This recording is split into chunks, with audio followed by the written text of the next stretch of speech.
Good morning, everybody. Please can I welcome everyone to this meeting of Cabinet on Monday the 19th of August 2024 from the King Charles Hall at the Winchester Guildhall. The time is 10 a.m. My name is Councillor Martin Todd, Chairperson of the Cabinet and Leader of the Council. I have a few housekeeping points to make before we begin. This meeting is being live streamed from the Council's YouTube channel, and the recording will also be available after the meeting. Subtitles can be switched on, and advice on how to switch these on is set out online. Can I ask everyone to ensure that their mobile phones are on silent, and can I remind members to use their microphones? In the unlikely event that it is necessary to evacuate the building, the fire alarm will sound. Please follow all the instructions given to you by our team. I would like to thank the members of the public for attending today. Before we start the public participation session, I will be confirming who I have on my list to speak, and will call each person in turn to come forward to the desk and make their contribution. Each member of the public will have 3 minutes, and each councillor will have 5 minutes. A countdown timer will appear on the screen in front of you to show the amount of time you have left. Before we go to the agenda, I want to clarify the purpose of this meeting to all committee members. The Council has laid out a timetable in its local development scheme for the adoption of a new local plan, which covers the period up to 2040. As part of the plan-making progress, what's known as a Regulation 19 local plan needs to be produced alongside an integrated impact assessment and habitats regulations assessment. It is intended to be referred to full Council on the 28th of August for agreement to undertake a 6-week consultation period in the autumn. This is in keeping with our local development strategy timetable, which was published in August 2023. If you recall, before the Regulation 18 local plan was agreed for a 6-week public consultation, it was the subject of an extensive scrutiny meeting which looked in detail at the wording of the policies. The sorts of questions being asked today should relate to how these policies have changed, have been prepared, drawing on the evidence base for local plan making, including the integrated impact assessment and habitats regulation assessment, and considering the last public consultation undertaken in 2022. Today we are considering whether the policy responses set out in the Regulation 19 plan are suitable to address the key issues which need to be covered, and importantly whether they meet the 4 tests of soundness in the National Planning Policy Framework. The recommendations made by Cabinet today will be reported to full Council on the 28th of August, where agreement will be sought to consult on the final version of the Regulation 19 plan and the integrated impact assessment and habitats regulations assessment. Finally, if anyone is aware of typos in the document and some cross-references that need to be added, please could I ask that we pass them on to the officers after the meeting, as it may save some time today and allow us to keep to the substantial issues. I'd just like to clarify also how the agenda is going to work. So we start with apologies, then we will have disclosure of interest. Those are matters for the committee. I will then note requests from councillors to make representations, and then the same, and then we will have note the names of the members of the public wishing to make representations. I will then introduce the paper. We will then have the representations, and what we sometimes do at Cabinet meetings is deal with the representations immediately. That would make the meeting unmanageable, so what we will be doing is, as we go through the paper and discuss the particular policies that relate, or areas of the paper that relate to a particular representation, we will deal with your points then. But let me reassure you that all points made during the meeting will be addressed. So, turning to the agenda, the first item is apologies for absence. I have one apology for absence from Councillor Jackie Porter, who's the Cabinet Member for Place in the local plan. Under Article 6.6 and Part 3.2, Paragraph 3 of the Constitution, I'm exercising the functions delegated to Councillor Porter as that Cabinet Member for the purpose of this meeting. The next item is to note any request from councillors, is disclosure of interests. Do we have any disclosure of interests? Thank you, Leader. I'd like to declare a conflict of interest with Councillor Porter. As that Cabinet Member for Place in the local plan, under Article 6.6 and Part 3.2, Paragraph 3 of the Constitution, I'm exercising the functions delegated to Councillor Porter as that Cabinet Member for the purpose of this meeting. a disclosable personal and pecuniary interest in item 6 on this agenda and will therefore not take part in the meeting. Thank you very much indeed for that clarification. Any other declarations of interest? I need to declare an interest as a member of the County Council. It is a personal but a non-pecuniary interest. I don't see any other interests from members of Cabinet. The next item is to note any request from councillors to make representations on an agenda item. These are in order of submission. I have requests to make representation from Councillor Sue Cook, Councillor Stephen Godfrey, Councillor Danny Lee, Councillor Bolton, Councillor Langford Smith, and Councillor Horrell. And I don't believe, is that correct? Good, thank you. Then I wish to note the requests for public participation, and again, these are in order received.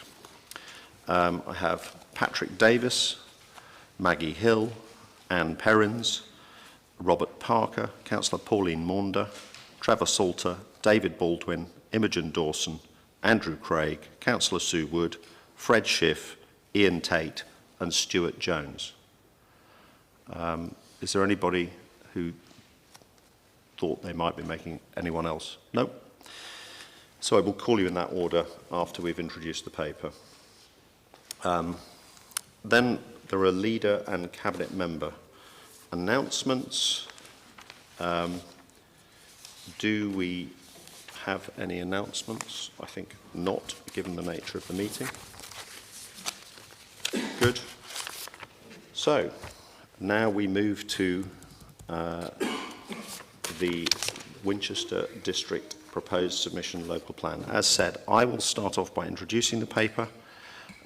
We will then move to public representations, then councillor representations, and then we will go through the paper in order and its various attachments and address points raised as we go through the paper.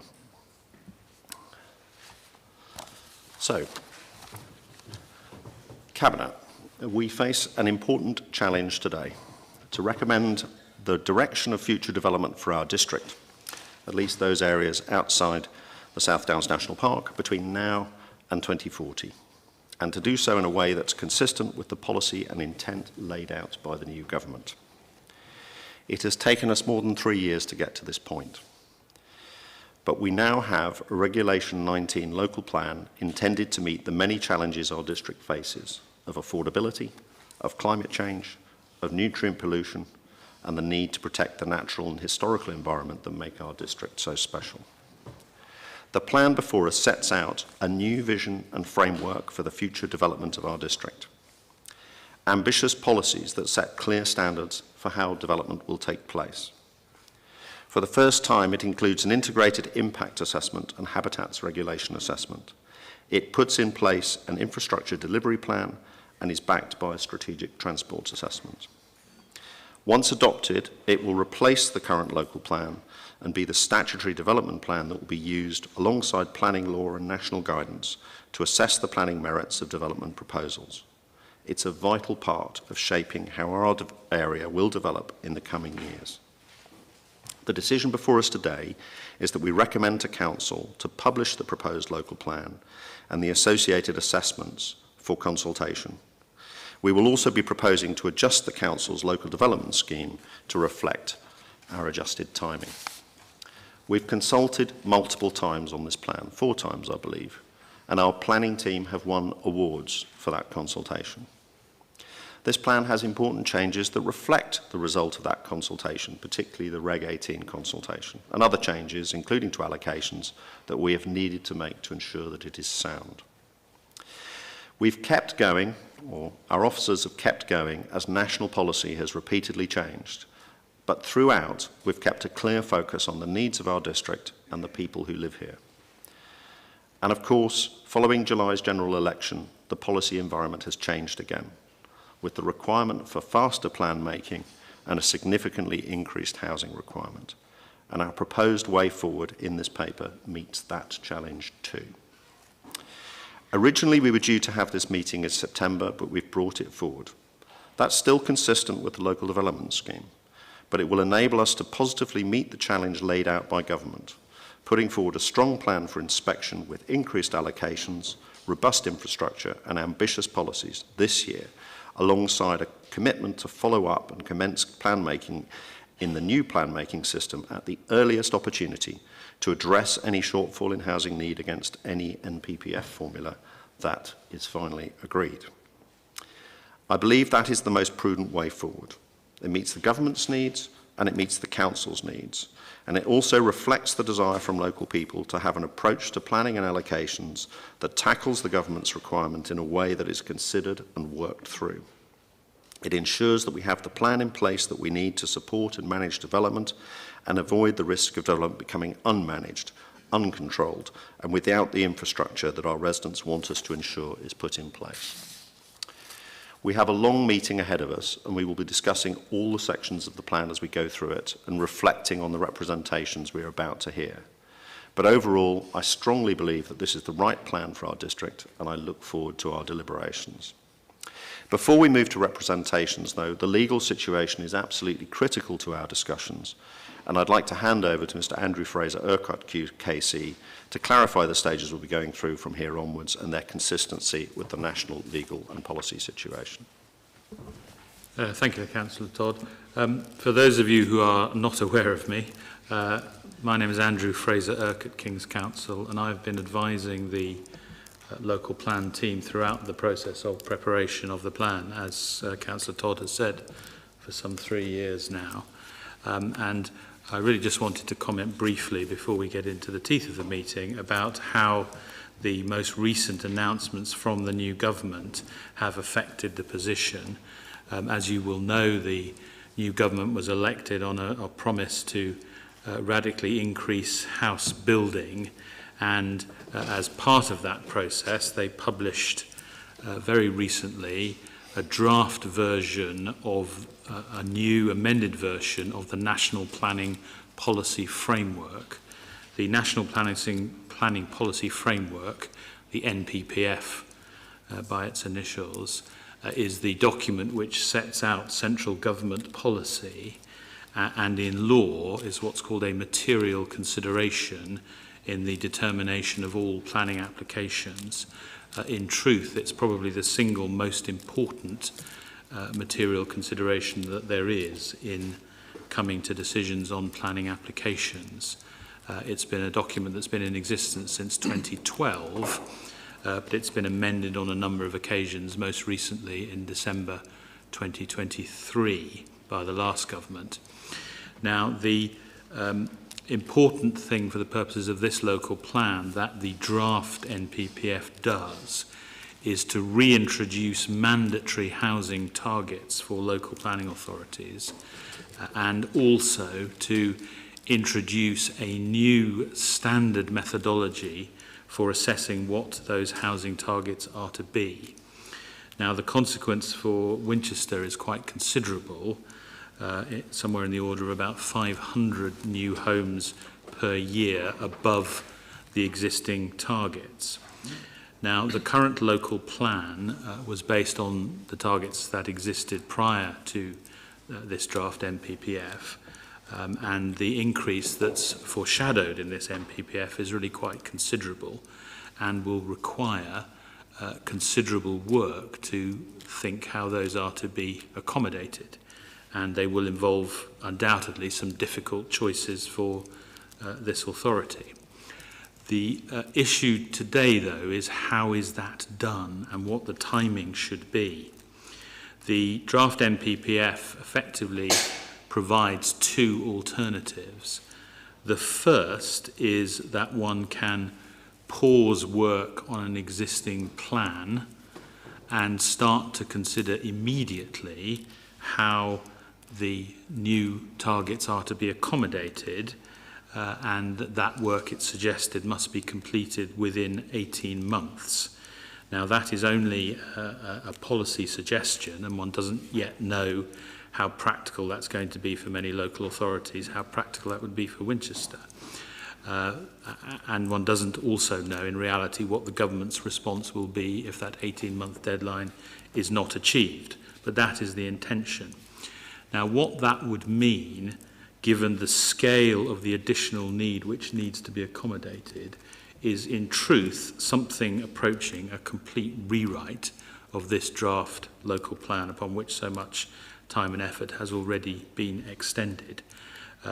Local plans have by law to be supported by what's called an appropriate evidence base. Councillor Todd mentioned two of the most important parts of that evidence base, the integrated impact assessment and the habitat regulations assessment. But that is only a part, and not even a major part, of the overall evidence base which needs to be prepared to support a local plan to enable it to be found sound at the public examination in due course. As a consequence, the work that would be involved in stopping the plan, as it were now, to reconsider how to cast it to accommodate these additional housing needs would be very great indeed. The second consequence of choosing to, as it were, stop work on this plan and think about how to accommodate the new housing needs in this plan is the period of delay. And during that period of delay, there would in effect be no local plan in place. There needs to be what's called an up-to-date local plan. Now, the consequence of not having an up-to-date local plan is very considerable. National Planning Policy, the NPPF, provides that if a local authority does not have in place an up-to-date local plan, or indeed relevant policies on a particular matter, when a planning application is considered, the planning application is considered on the basis of what's sometimes called the tilted planning balance. Policy effectively says that if there's no up-to-date local plan, you are required to give planning permission for a particular application unless there are very strong reasons for not doing so. And what that tends to mean, and I say that with a lot of experience of both promoting and defending such applications, is that it is very difficult for a local planning authority to resist applications for, in particular, housing development. And what that means in consequence is that instead of a system which is plan-led, where the local plan controls where development will go, make sure that there's an appropriate integration with infrastructure and so forth, one tends to get what's called planning by appeal, and developers will come forward with applications which may not have appropriate regard for infrastructure and other needs, and on the basis of the tilted balance they will get planning permission. And that would be the situation in Winchester for several years if there is no up-to-date local plan. So those are the two consequences, effectively the rewrite of the local plan with all the cost and effort, and the application of planning by appeal because of the tilted balance. That would be the consequences if we decide to pause the local plan to take account of the new housing requirements. The other alternative is to ensure that we get this local plan submitted to the government for the public examination and in due course adoption very quickly, in effect, before the draft NPPF is promulgated as actual settled policy. And that is the reason that the Cabinet is being recommended to adopt for submission to Council and then to the government the local plan as is, so that it can be put in place in time to be considered according to the transitional provisions of the new NPPF under the policies and in particular the housing targets derived from the old or the existing NPPF. It's perhaps somewhat technical, but it makes a good deal of sense.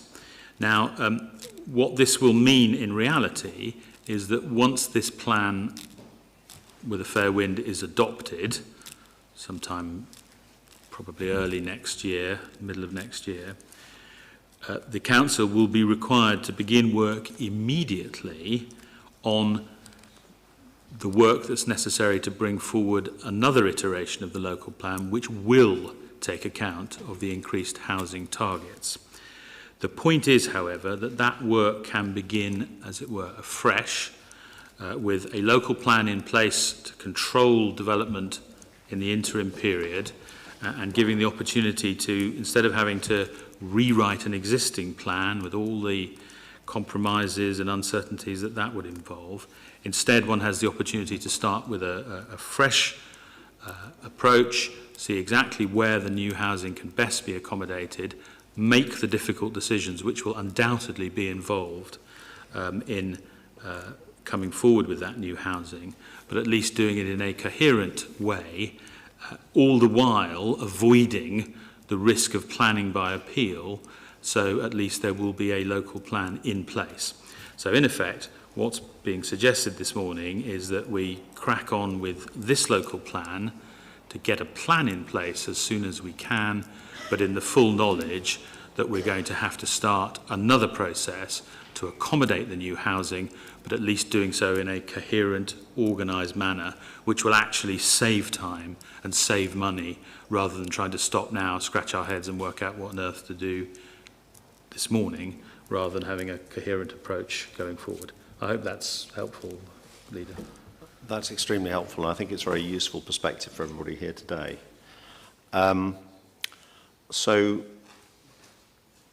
what we will now do is move to public representations, and I'll call people forward in the same order as last time, starting with Patrick Davis.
have written for that. It's all written long in advance of the change of government, and I think we ought to really reflect carefully on the proper way forward. And it isn't what is now being put in front of the council today. And this rush is really quite disgraceful because it's done deliberately to avoid making difficult choices which you're going to have to make eventually. Thank you, Mr. Davis. We will address your comments later in the meeting. Maggie Hill, if you could come forward and make your representation.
Sites and well-lit safe crossing points.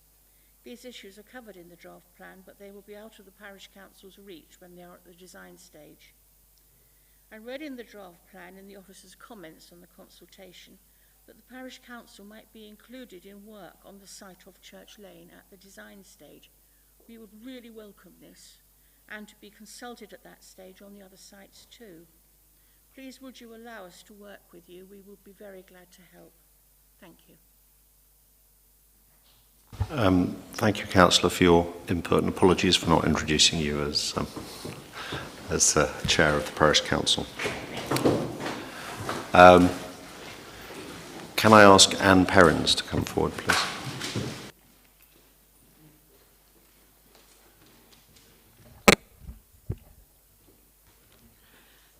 It's June Perrins.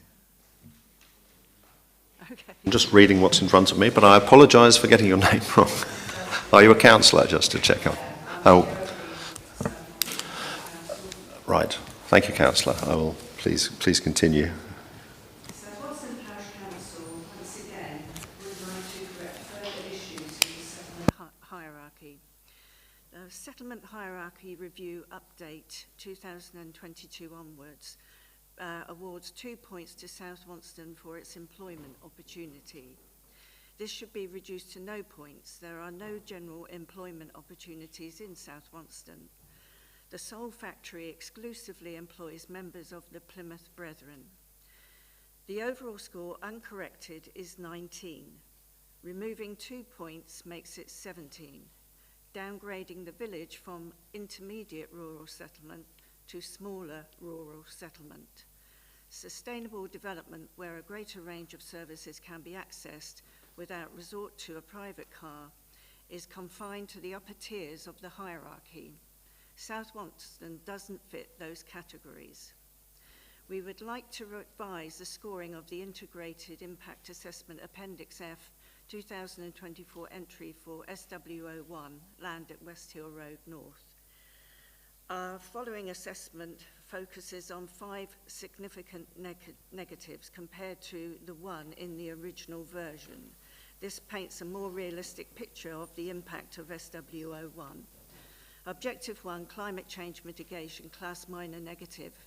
The development will increase greenhouse gas emissions. South Wonston already has a high percentage of commuters and drivers within the village.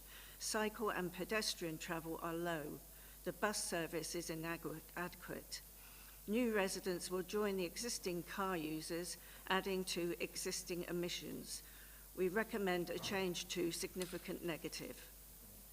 Objective 2, private vehicle travel reduction and air quality improvement, classed minor negative. South Wonston already has a high carbon footprint. We suggest significant negative. Objective 4, health, classed minor positive. There is no surgery in the village. We have repeatedly put forward that this is so in many, many cases. The actual Grattan surgery in Sutton Scotney is approximately 3,800 metres away from South Wonston. We suggest significant negative. Objection 8, economic growth, class minor negative. South Wonston offers no obvious support to the rural economy. The development may temporarily boost the building trade. Are residents going to work from home or commute by car and train?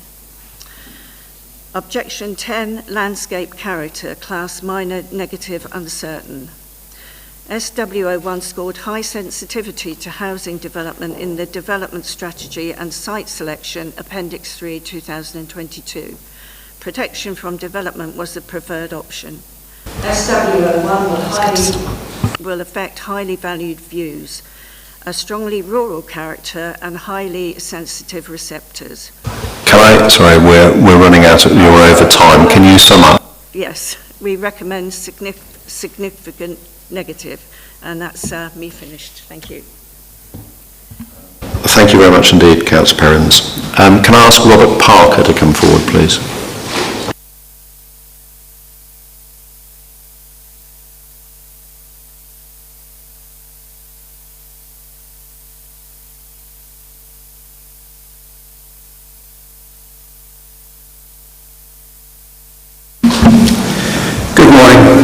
My name is Robert Parker. I am a member of Wonston Parish Council, but this is a personal statement. I'm speaking about the land allocation SU01, Brightlands, Sutton Scotney, where my wife and I have resided for 33 years. Your place, your plan has a nice ring to it, doesn't it? Conjures up a plan where residents had input right from the start and were consulted on the important issues. Who knows, it might even have been a legal requirement. But it rings pretty hollow in Sutton Scotney, where we've amended the title to Your Place, Our Plan, since the land allocation was imposed on us 5 weeks ago. But we get the picture. You had a big unchecked box to tick, unmet demand from other authorities. This was revealed to the Scrutiny Committee by Mr. Fox. To have a sound plan for the inspector relies, in part, on cooperating with adjacent authorities, namely Portsmouth and Havant, regarding unmet demand. And so 60 homes at Sutton Scotney and an additional 100 homes at Wickham were added without consultation. Job done, box tick, move on. Brightlands is a difficult site for many reasons, not least because it has 2 residential properties at its heart, dismissively described by your planners thus: there are 2 residential properties at the centre of the site, but these are outside of the site boundary. Translated, this means 2 homes in the middle of a building site. Has anyone, landowners, land agents, planners or developers, ever consulted the residents? No. Did the residents of the wider village ever get consulted? No. Failed in their legal duty to consult under Regulation 18? Yes. Have your planners failed to observe your own statement of community involvement? Yes. Having lived in Sutton Scotney for 33 years, I can tell you that unless you reroute the A30, then any development on Brightlands will create a village of 2 halves. A simple pedestrian crossing will never be a solution. It's far more complicated. Consultants don't know everything. Locals know plenty. It's a pity you didn't ask us. The 2023 Sheila lists 2 available sites in Sutton Scotney, but one was chosen for us by your planners. I believe that Councillor Porter has taken data from our village design statement preparations and has used this information in lieu of a consultation. If this was part of the consideration, then where can this evidence be found? To conclude, Sutton Scotland are not asking for special by law. Ignoring procedures weakens the plan and will likely cause the inspector concern. I'd urge Cabinet to withdraw SU01 in this plan. Thank you. Thank you very much indeed, Mr. Parker. Councillor Pauline Maunder.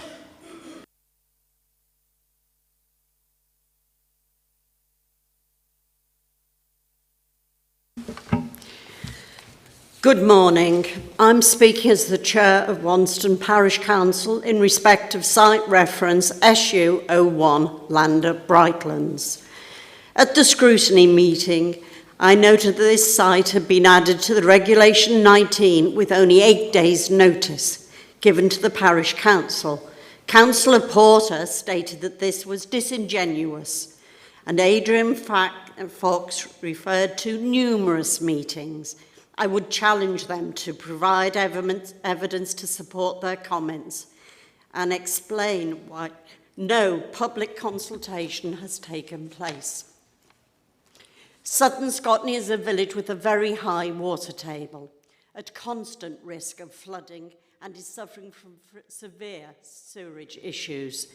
3 developments in the village have relied for over 5 years on waste being removed by tankers. The Parish Council have consistently opposed any further development until the sewerage situation. Due to this, there was no allocation made in Regulation 18.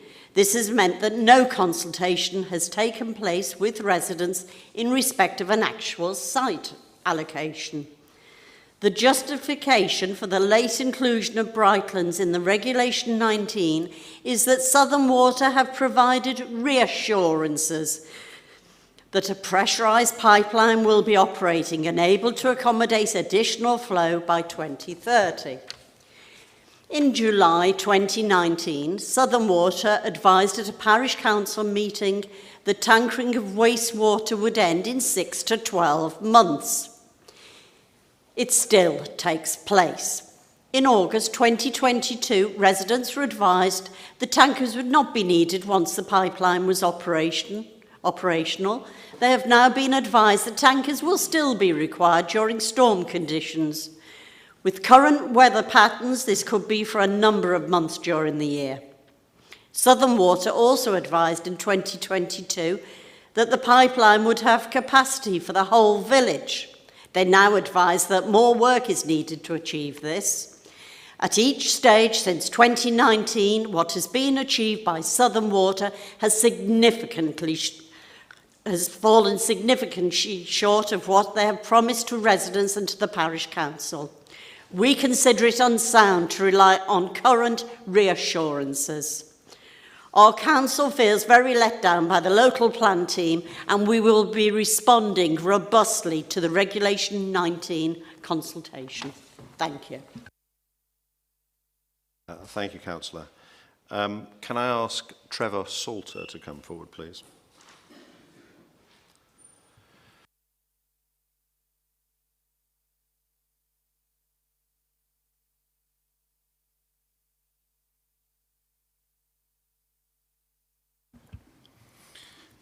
Hello.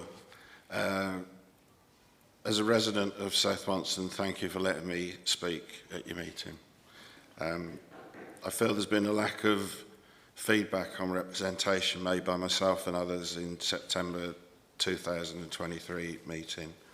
I'm not totally against housing development, but I have seen little response from comments regarding errors within the Regulation 18 and assessment and incorrect outcomes. I'd just like to know why on this. As this is a legal process, if inaccuracies are not reviewed and outcomes adjusted, can this then become an illegal process? I'm sure we all want a correct and reliable information that allows for the right decisions to be made on future planning and development. A few points. No surgery or health centre at South Wonston. Will this be recognised and recalculated? There's no additional employment opportunities or benefits within South Wonston from new builds. Could it be confirmed where any proposed benefit is stated? A very high percentage already commuting for employment, causing bad air quality. Can there be recognition that air quality will deteriorate with additional builds? The secondary schools are out of the village, more CO2 getting people to school. Proposed site is Greenfield. First option was said to be brownfield. I don't see much evidence for this. There's ample consideration gone into the A272 oil field site. Road users, pedestrians, horse riders need safe environments for normal village life. Are you sure this has been properly assessed?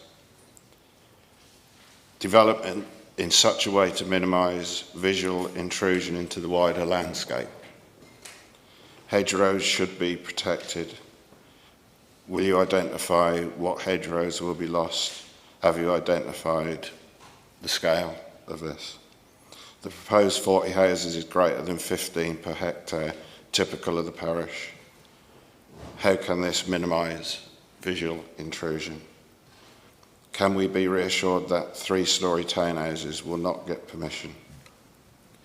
Important to protect views to the north, minimise light pollution and visual intrusion into the wider countryside. Light pollution is almost zero. We and many of our neighbours move to and remain in South Wonston because it is rural and provides a soothing environment, a sense of well-being and low potential for development, as opposed to urban area and a high potential for development. Is there capacity and suitability in a more urban area or a brownfield site? Why is this not being considered first? We must keep and treasure our agricultural space. Apologies for going over. Thank you. I was about to intervene, but you finished of your own accord. Thank you very much indeed.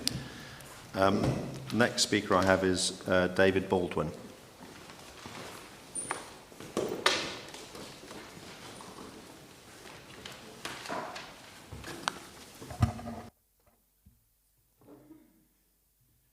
Good morning, ladies and gentlemen. We agree with the Parish Council that South Wonston should not be classed as an intermediate settlement and should therefore not be given a housing allocation. It simply does not have the range of facilities and services that the other settlements in the category have. It was wrongly assumed that we have a GP surgery and healthcare centre. The status of SW01 must be reviewed. There are still errors in the integrated impact assessment which have been pointed out to the Council since the Reg 18 stage. If you look at page 1263 of the IIA, you will read the following. South Wonston is an intermediate rural settlement which provides access to a primary school, healthcare centre, and so on.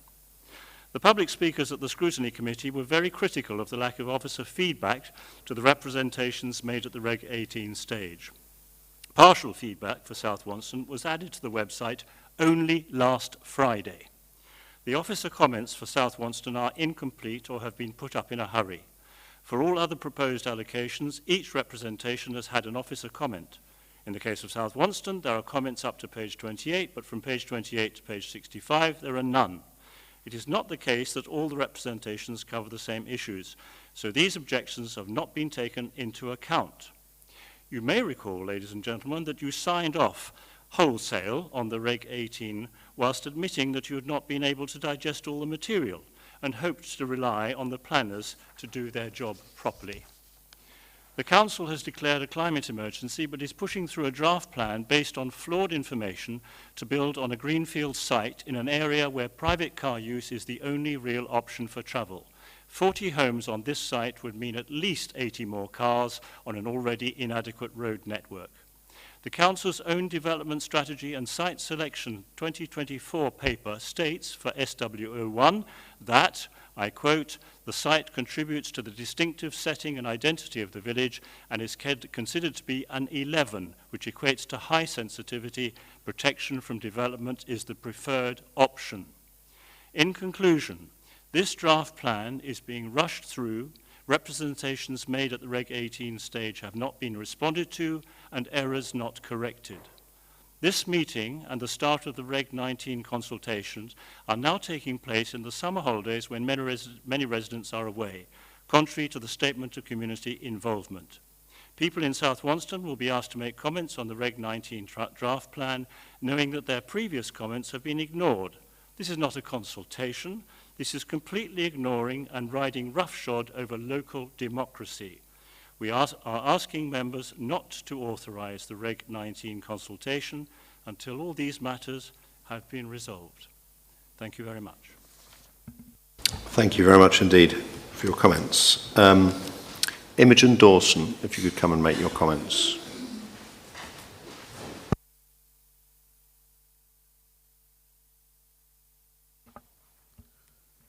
This is an ambitious plan for the future of Winchester. Reading the 3,000+ page document was a challenge, especially to evaluate the balance of choices, as there were negatives as well as positives in many of the policies outlined, which need to mitigate the declared and ongoing climate and nature emergency.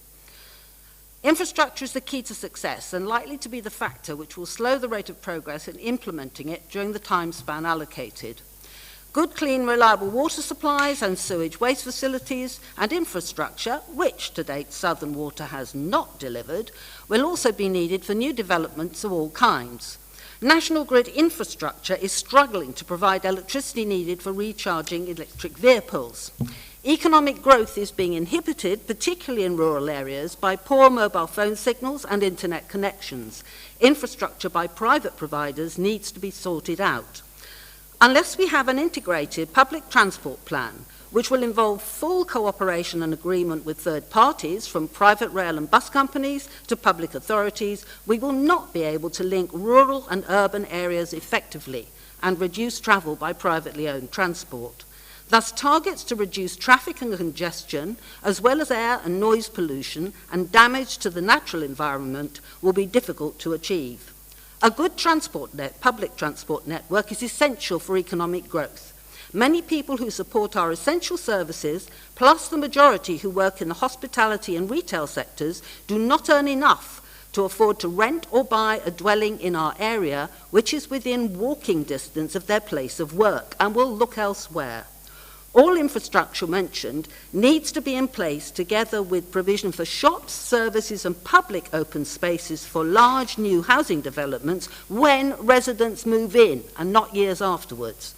Small housing developments within easy walking distance of existing shops and services should be dedicated to social housing and also dwellings for elderly residents, an increasing percentage of the population here, and have access to public space, open space, and have preferably gardens. Ambitious redevelopment schemes relying only on private investment will fail or be substandard, as has been shown frequently in the past.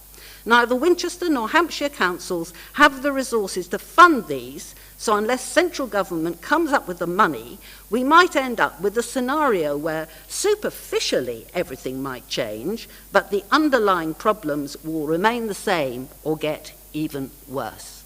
A quick thing to say is I am not representing, as usual, those of us who have been consulting on the Stationary Approach project, because practically all the people who are interested in this are away on holiday. Thank you. Thank you very much indeed for your comments. Andrew Craig, if you could come and make your representation.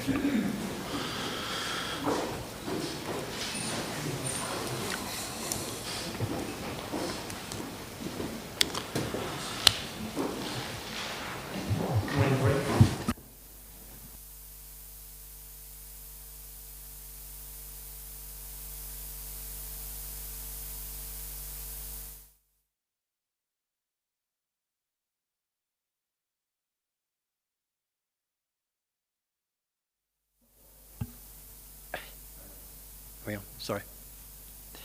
I speak on behalf of Sport Winchester, which represents the interest of sports clubs and organisations across the city to deliver the best possible sporting facilities for the city now and in the future. We believe the local plan needs to include clearly defined objectives and delivery commitments for the future provision of sport. The city has not allocated any new land to the provision of sport for some 50 plus years, even though the city has grown considerably in this time and participation levels across all demographics is at record levels. Historically, a key block to additional sporting facilities has been the shortage of available land. And this local plan has identified and allocated some of the biggest parcels of land for housing and economic development this century. And with this exists the opportunity to specifically allocate a sensible proportion to community sporting and recreational use. The Open Space Assessment of 2022 identifies a current shortfall of sports ground facilities across central Winchester at over 18 hectares. By 2040, Sport Winchester believe a more realistic assessment of direct needs is between 35 to 40 hectares, and this is before any further increase. Our significant concern is that the local plan currently does not identify or allocate land space from within the development zones to address any of this shortfall, which is a fundamental issue that does not follow the guidelines of NPFF C96. Some wards no longer have any free land left that can be utilised for any sports facilities, and consequently we urge the council to allocate the necessary land area to compensate for this from land becoming available within the local plan.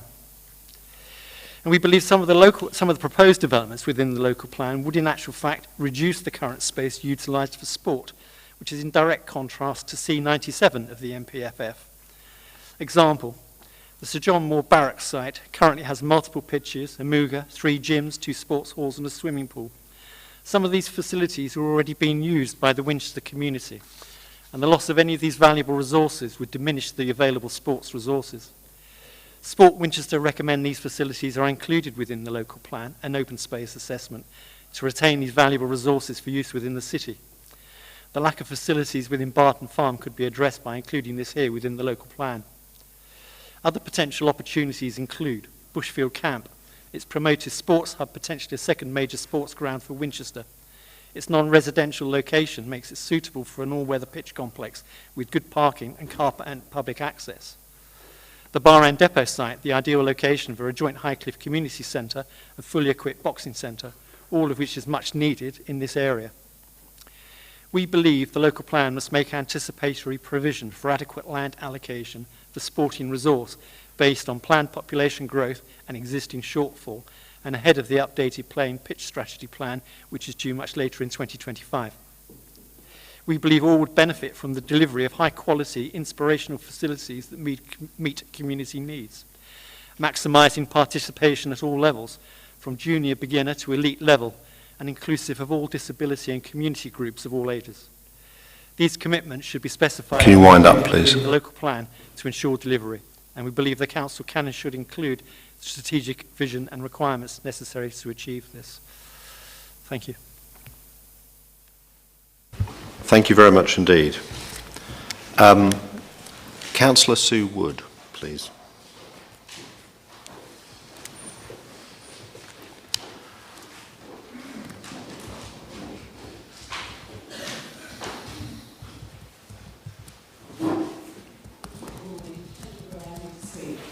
I'm Chair of Partshop Parish Council. Our question is slightly different. We haven't had an opportunity yet to look at the plan that's coming out, mainly because we don't have a meeting in August because most of the people are away. But I would like to call your attention to the Regulation 18. We did in great detail, and we also put in a request at the time that Sparshot be protected by a strategic gap between Winchester, because at the Malham Lane, which is a cut-off point across the top of Sparshot, to cover right the way through Crabwood and up Sarah Road and around, to protect Sparshot and to avoid Sparshot becoming part of Winchester. Because if the development comes this side of Malham Lane, we basically get absorbed. So we did put in a request, and I noted in the Regulation 19 is about to come out, that there is a Hampshire group looking at strategic gaps. My question is, when are we likely to see that? And will it be out in time for us to look at the local planning detail at that point, for us to know that we've actually secured that to protect the village? Thank you. Thank you very much indeed for your comments. We will address the question and all the points that everybody's raised as we go through the meeting. Can I ask Fred Schiff to come forward, please?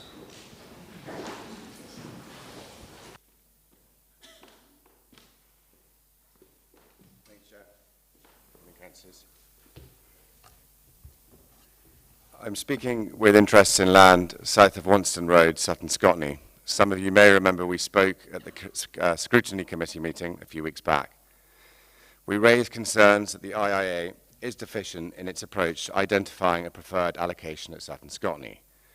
Firstly, insufficient consultation has been undertaken with the parish, the local community and key stakeholders in assessing options for allocations within Sutton Scotney. Reg 13 of the SEA requires necessary supporting evidence to be subject to effective consultation. It should enable as many interested parties as possible to provide feedback with sufficient details and timescales for a considered response. It is our understanding in this instance this was limited to a questionnaire to residents with limited detail of potential sites and the decision-making process based on limited responses.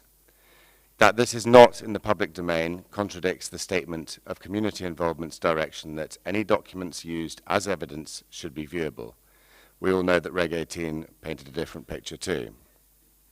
Secondly, Regulation 12 of the SEA requires likely significant effects of the draft Regulation 19 plan, including draft allocations, to be evaluated as well as reasonable alternatives. The Wonston Parish site assessment in the IIA does not provide a fair assessment of both the draft and allocated sites and other sites assessed on a level playing field. It only scores the draft allocated site with mitigation. There has therefore not been an equivalent assessment of reasonable alternatives, which is methodologically flawed and in breach of SEA regulation. Post the Scrutiny Committee, we were asked to carry out further works around this. As such, we commissioned a review of the IIA and a comparative assessment of the sites in Sutton Scotney. This confirmed the assessment of the proposed allocation has some serious shortcomings and key strands of the Reg 19 plan were overlooked. In particular, this applied to a failure to recognise the visual and physical severing impact of the A30 on connectivity, road safety and integration with the existing settlement. Likewise, noise constraints of the A34 and its impact on well-being were not adequately reflected. The report also demonstrated that had the IIA assessed all reasonable alternatives post-mitigation in accordance with the regulations, Regulation 19 would be asking for consultation on land to the south of South Wonston Road rather than Brightlands. In summary, we have further underlined a flawed allocation, but above all a breach of the regulations in site assessment prior to examination. As said, we've been asked to carry out this work and therefore respectfully request that these matters are addressed. Thank you. Thank you very much indeed. Okay. Ian Tate, please.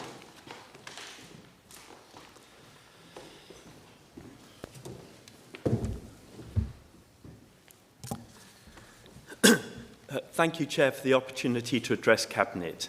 As the introduction to this paper quotes, the new local plan is an opportunity to set out a new vision and framework for the future development of the district, with the new government making it very clear that one of their key priorities is to significantly increase the delivery of new homes, with an objective to see built around 1.5 million over the next 5 years. Winchester and its 250 square miles should be absolutely welcoming the government's plans and embracing them. I certainly do. I have repeatedly argued that the council should have been buying land specifically for a new 21st century council estate, not a site for a few hundred homes, but a location where thousands of new homes could be built. This is what happened back in the 1920s when the award-winning Stanmore estate was started in Winchester. Then we saw Winnell, Highcliffe, Week and more. The last major council housing scheme was in the 80s with Abbot Spartan. A number of times recently I've asked about plans for Pitt Vale and other sites and questioned Cabinet members about why they are not engaging further with the landowners about securing enough land. If not Pitt Vale, then where else would be suitable? Although the Winchester district is seeing new housing, the bulk of this is in the southern parishes, far away from Winchester, in Whiteley, in Waterlooville, and it's not satisfying the needs of Winchester City. Winchester has a fine history for delivering affordable council housing, and I would ask Cabinet to change the mindset away from this negative attitude towards housing and development and embrace the new government's very positive approach to building the much-needed houses this city and district and country needs. Winchester, as I said before, is a large district, and even if one excludes the South Downs National Park, there are still many suitable sites. By delivering housing where the affordable homes aren't dependent on open market housing to finance them, delivery would be speeded up. So a 21st century council estate is an option. As Mr. Fraser Urquhart said, we don't want planning by appeal. I voted for Barton Farm. It was refused by the council, won at appeal. Pitt Manor, 200 houses, never even came to the planning committee, and I hope I would have supported that. So at the moment, as a member who served for 19 years, I don't necessarily recognise some of the comments made about our local plan. I have to say, I think Mr. Davies's statements were remarkable and ones I most certainly endorse, and I'm grateful for the opportunity to address you. Thank you. Thank you very much indeed. And for the public session, Stuart Jones.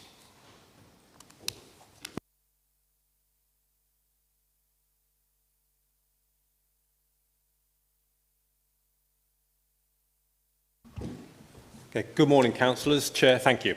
I'm a member of the Hampshire Bus Enhanced Partnership Forum. My statement today has support from several councils in the Bishopsworth and Swanmore, Durley and Upham area. Councillors, I understand the local plan timing issues. However, I believe the public transport provision in the district is not and will not be sufficient to support the plan development without breaking key plan targets on climate and mobility. The July transport assessment is flawed evidence base and will not stand the examination in my view. I'll outline the three key issues and I'd then like to propose three key steps for you to consider to improve the plan. First issue, there's been a massive loss of local public transport services in our district. In 2017, there was 53 weekday departures from Bishop's Waltham Square. In 2024, there are 35 departures and we're likely to lose 5 of those. So the southern parishes, we've lost direct links to Southampton, Eastleigh and are likely to lose the last link to Botley Station for train connections, again contrary to the transport assessment. The transport assessment, second point, the transport assessment refers to the Hampshire Bus Service Improvement Plan. However, out of around about 200 bus services in Hampshire, the BSIP is to focus effort on funding on just 44 bus services across Hampshire. Meanwhile, ridership nationally is up above 75% of pre-COVID levels. The assessment and the plan do nothing to address these loss of services and the consequences for local plan targets. Councillors, this July transport assessment shows an X9 service and that bus service stopped 2 years ago.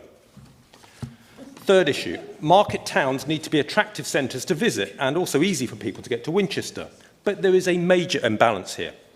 Alresford has a 25-minute service into Winchester. For Bishopsworth and Swanmore, the 69 takes 65 minutes.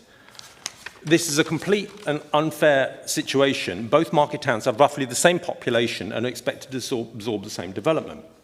And now briefly my three proposals. Firstly, improve the transport planning. For example, a proper demand survey and analysis based on development, population and transport patterns, including things like Southampton travel to work area in each area.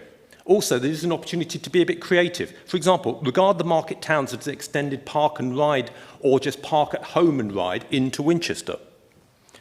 Secondly, please support local consultations with parishes so that the Hampshire BC really does support the needs of the area. Each bus route needs active consultation and involvement. It cannot be left to review, and Hampshire, I have to say, do have a pattern of developing and then challenging too late. It needs to be ongoing and challenging at the time. Finally, transport services to the southeast of Winchester, please support the active conversations we've got going on with Stagecoach in Hampshire. The frequency of timings of the 69 need to be improved, key for sustainable development. Thank you. Thank you very much indeed. We now move on to the councillor deputations or representations. Councillor Cook, would you like to come forward?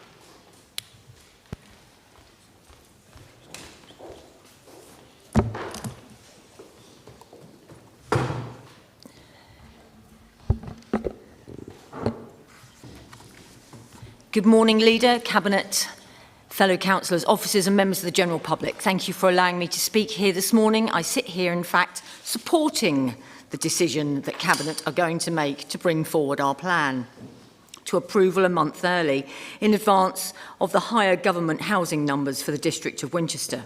However, it cannot go unsaid that with this bringing forward the amount of additional work the officers will be undergoing and carrying out the work correctly. Can we have a guarantee in this room today that all Reg 18 comments will be scrutinised and responded to, not skipped over before the plan is submitted to the next stage? Developments and infrastructure need to work hand in hand. Not development, then let's build a school, build a doctor's surgery and a shop thereafter. We all need to approach and fully consider whilst deciding on planning and decision making. There is still great concerns about Southern Water, in particular in Brambridge, Colden Common. And we spoke about this, I did, and so did Maggie Hill at the scrutiny meeting, as to the resilience and the lack of current surface water drainage.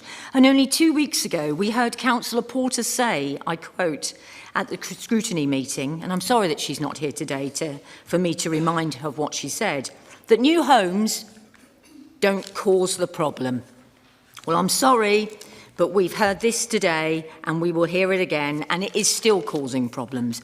How will Winchester City Council plan for the heightened risk of new developments, tapping into current drainage infrastructure? Southern Water need to be accountable. With regard to the Reg 19 6-week public consultation, will the changes that are discussed today and then at full council, plus the missing Reg 18 responses, be made before the submission of our plan? What timescale? Again, my concerns for the team of the officers, and again I ask, do we have sufficient officers to carry out this task? We've heard today from Maggie Hill, who is the chair of Colden Common Parish Council, and her concerns for the settlement hierarchy that Colden Common still find themselves in. They wish, and I wish to confirm, they want to engage, they are eager to engage and carry on engaging with the local plan team. So it is imperative that we talk to one another and get things sorted. Today is to re-highlight the importance of getting this local plan right. And yes, parishes and councillors and members want to engage, but it is imperative that answers are given in the form of responses.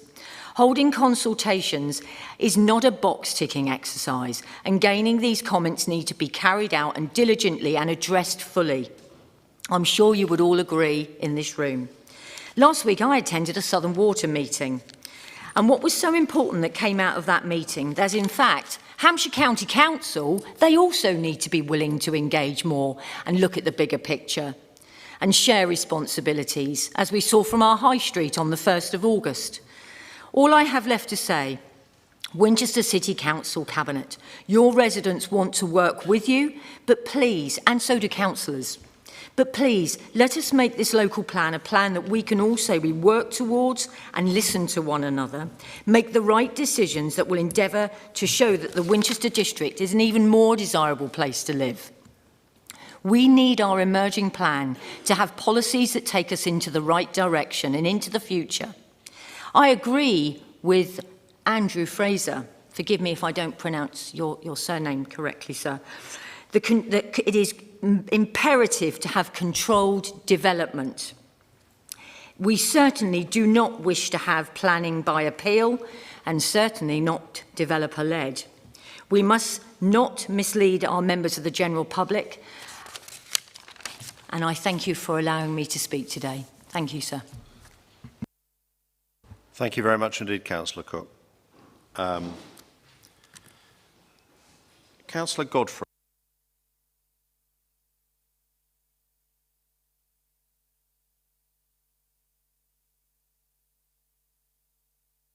Good morning. Thank you very much. I accept the logic for advancing the timetable for consultation of a Reg 19 version.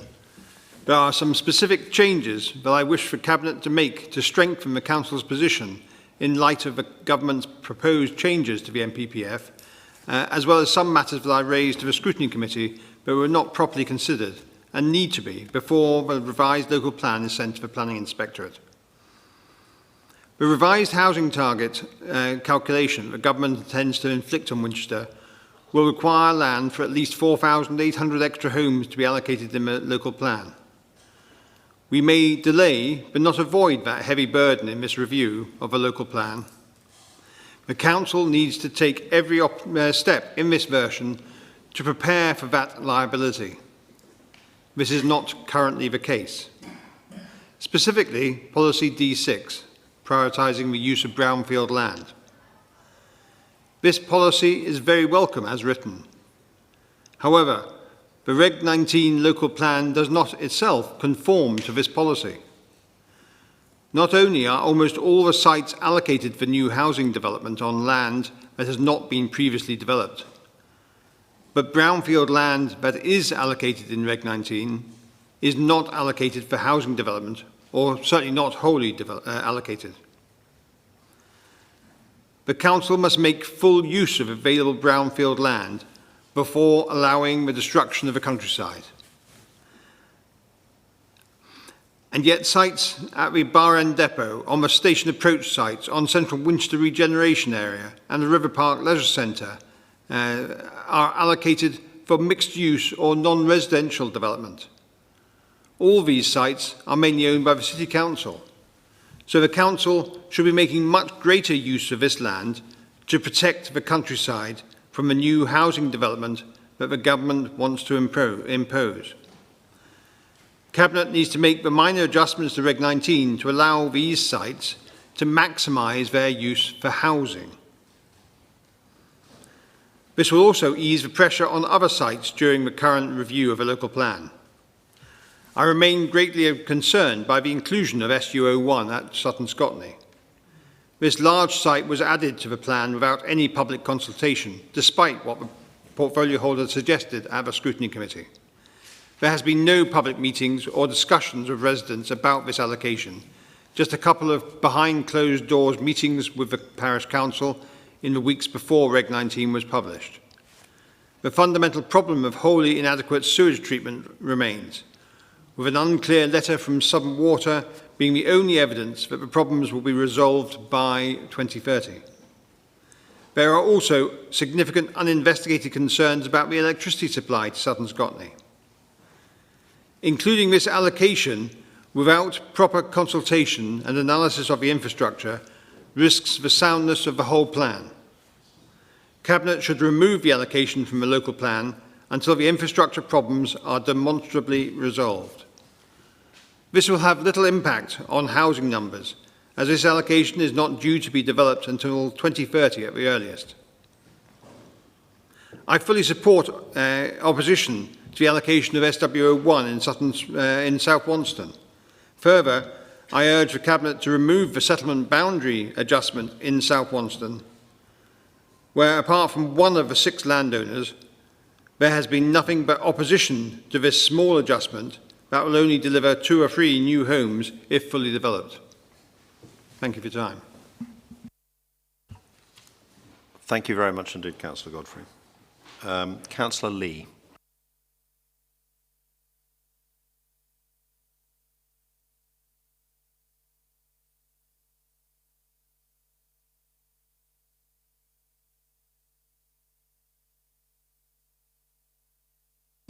Thank you, Chair. I also support the need to accelerate the plan for approval in advance of the higher government housing numbers for our district. But can we please address the Reg 18 comments before submission of the plan? Our district needs a versatile and sustainable local plan that fixes the three-legged social, economic and the environment stool. We need to stop it falling over or tilting. That means a strengthened environmental leg is much needed. Fortunately, our emerging plan has significant new policies to take us in the right direction.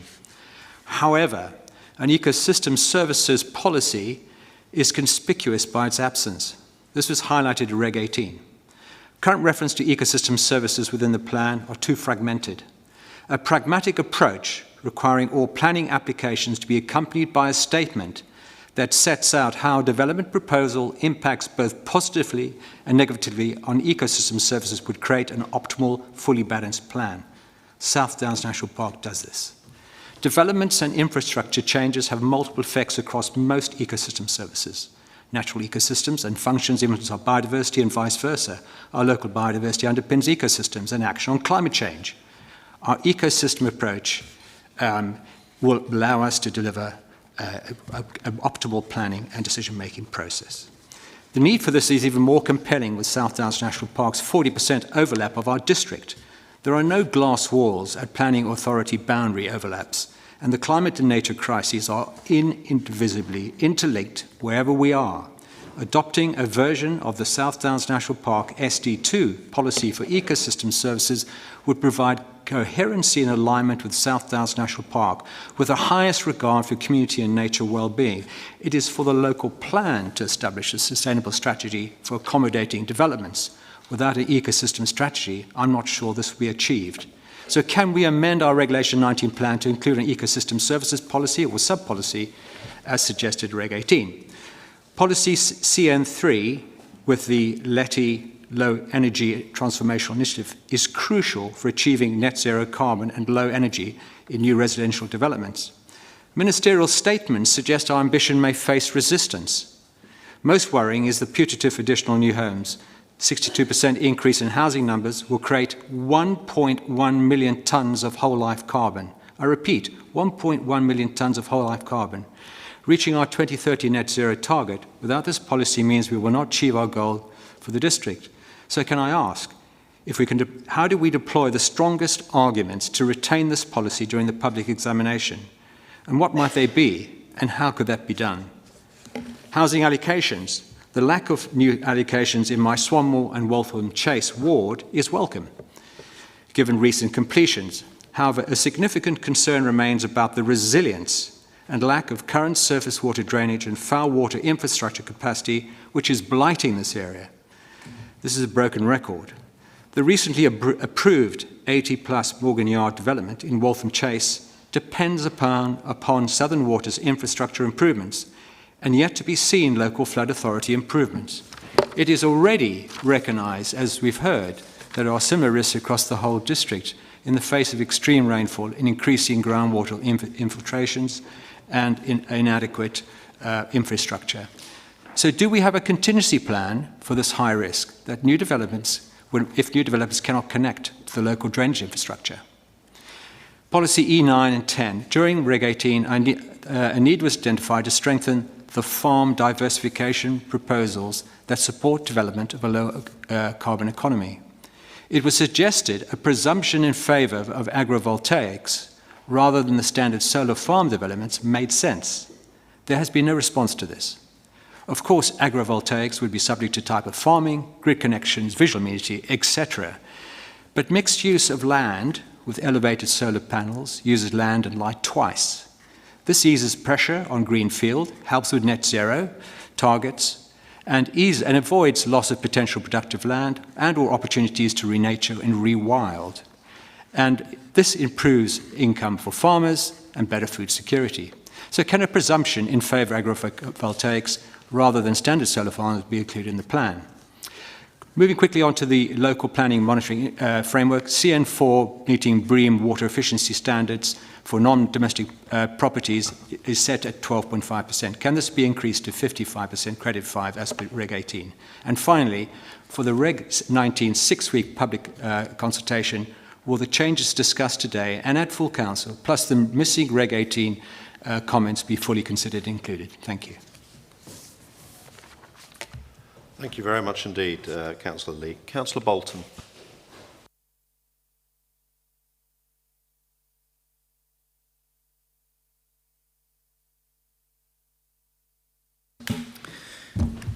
The South Downs National Park Authority makes up 40% of our district, and I realise they are at a different stage of timing of production of their local plan.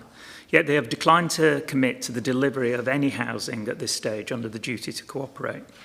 This has consequently been noted in the Statement of Common Ground as an area of uncertainty, but a figure of 350 sites for development, a reduction from more than 500 previously, has been estimated for the local plan period. I understand from the papers that this is based on past performance, which has been unbelievably poor. What this paper doesn't address is why the South Downs National Park delivery of housing is shrinking over time rather than growing, now down to 16 dwellings per annum over the last 10 years, and that they are failing to deliver what they have agreed to in the past. 2 years ago now, I asked Councillor Ferguson, a previous portfolio holder, about the development potential of Dykes Farm near Winnell. This is within the South Downs National Park and is land that could be developed for housing and is easily within 20 minutes walk of Winchester Centre. She agreed with me that this site was ideal and was talking to South Downs National Park about this. Has this progressed meaningfully? If not, why not? Rather than merely working collaboratively together with the South Downs National Park Authority, we need a more meaningful working group with the aim to focus on this serious 40% hole in our district. We need to understand the problems the park have delivering the local plan needs, and bring together more local representatives to help find solutions. Might I also suggest that it be considered that such a group should include the district ward councillors within the park, which might go some way to help repair the democratic deficit that exists today in the current development of the South Downs local plan. My biggest fear with both plans is the greater number of feeding costs or frictional costs introduced, making house building like swimming through treacle. As I voiced at the scrutiny meeting the other week, I have real concerns that the sum total of what are perfectly justifiable and laudable policies in aggregate will make the whole plan marginal in terms of the viability assessment, particularly when taking into account the higher requirements for affordable housing, in conjunction with the unmet need allocations and the derisory contribution from South Downs National Park. This having the double whammy of also impacting our affordability measure across the whole district by higher value of homes in the park. By way of highlighting these effects, Policy CN3 in the plan, which is based on LETI standards, requires residential total energy use of less than 35 kilowatt hours per square metre per year, and to be net zero, and was chosen because of the 2030 net zero district target.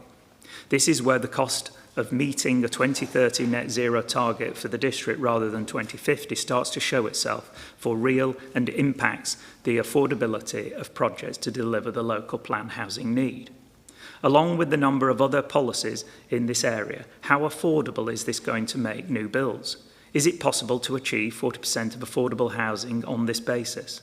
This could be a big problem for small rural developments in the wider district that don't have the scale required to make them affordable. The local plan viability assessment, LPVA, has a very wide range of values from £4,000 to £7,000 per square metre. This implies assumptions that have been made that introduce wide margins for error.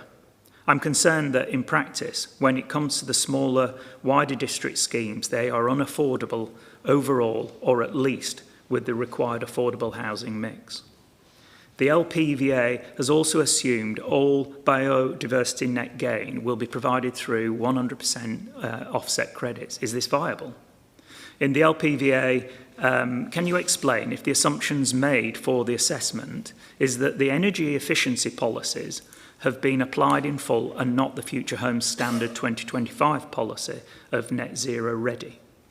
I'm still not clear from the viability report that the overall impact on house prices will be. There is some indication that CM128 would inflate build costs by 5 to 6%, but this is only part of the climate change policies. What do you estimate will be the build cost inflation associated with the new LP? How would any greenfield development ever meet the needs of NE1? How could this be 100% offset? The soundness of this plan will also come down to its viability in the eyes of the Inspectorate, and I would urge the administration to hold a member briefing on the LPVA based on all these recent changes so that members have an opportunity to properly scrutinise this key aspect. Thank you. Apologies for running over. Thank you very much indeed, Councillor Bolton. Councillor Langford-Smith.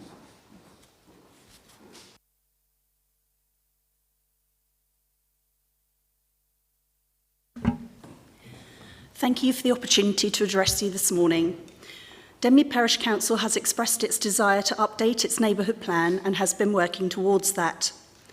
The local plan states that land will be allocated for development in the Denmead neighbourhood plan for about 100 dwellings, including any required amendments to the settlement boundary. It also states that this allocation falls within an area which is served by one or more GP practices. The NHS Integrated Care Board has advised that the relevant practices are working from surgeries which fall below relevant NHS space standards for the number of people on the current practice patient list. In the neighbourhood plan in 2015, Denmead was allocated 250 dwellings. Those dwellings have largely already come forward, with the two main sites being fully built out and just a couple of small sites remaining, both of which is with your current planning team. Members may not be aware that with the office to residential conversions, we have had an additional dwellings over and above those allocated in the neighbourhood plan. Winchester officers agreed that those conversions would come off of any future development allocation made to Denmead. The Parish Council met with Councillor Porter, who confirmed that this would be the case and that the email was, in her words, quite clear. So if Denmead's allocation was 100 and there had been 50 conversions at Parklands, then Denmead would need to find 50. When the Parish Council advised that there had in fact been 98 conversions, officers then advised that we would still need to find 100. This is on top of the windfalls, of which there have been 37. So Denmead has already had 135 dwellings over and above that allocated in the neighbourhood plan, all with no community infrastructure levy to help towards extending our GP surgery or upgrading our sewers, which desperately need upgrading. As an example, we recently had to close a large area of open fields as they were flooded with sewage, which was tankered into Denmead from Hambledon for 7 months and released into our river as overflow. I fully support the very progressive policy of this council of focusing on a brownfield first approach for development in policy D6, but Denmead does not have brownfield land available currently. It may well be that in the coming year or two, a site owned by Hampshire County Council may come forward. And the Parish Council would likely be fully supportive of housing in that location. It was a care home that has now been closed down. And they estimate that site to be capable of 41 dwellings, which would help this council in meeting the additional housing target recently imposed on us by government. As there is no brownfield land, the settlement boundary would need to be moved to incorporate another precious green field around our village. This seems to me to be directly in contradiction with developing policy NE1, which aims to protect and enhance biodiversity in the natural environment. Surely, to be in line with policies D6 and NE1, greenfields must be protected and brownfield land must be used first, in which case Winchester City Council must look to its own brownfield land for development of dwellings first, before expecting the allocation of more green fields across the district. Councillor Cutler met with Southern Parishes Group, and he advised that Winchester not only could take the whole allocation, but that it should take the whole allocation. Not only is this more sustainable, more environmentally friendly, closer to transport links and jobs, and a better use of the resources available to us, it is what our residents want, and it is a more fair approach. In light of the timescales, the Parish Council is likely to find it impossible to undertake the required consultations in time to produce a revised plan alongside of Winchester. And in light of the fact that they have not budgeted within this financial year to hold a referendum, I ask that the plan be revised to focus on the use of Winchester City Council's own brownfield land for dwellings, and to take account of the additional 135 additional dwellings that Denmead has already delivered above the allocation of the neighbourhood plan, as promised in writing by the officers and confirmed verbally to the parish and district councillors by Councillor Porter, the portfolio holder. And Adrian Fox was at that meeting. Thank you very much for your time this morning. Thank you very much indeed. And finally, Councillor Horrell.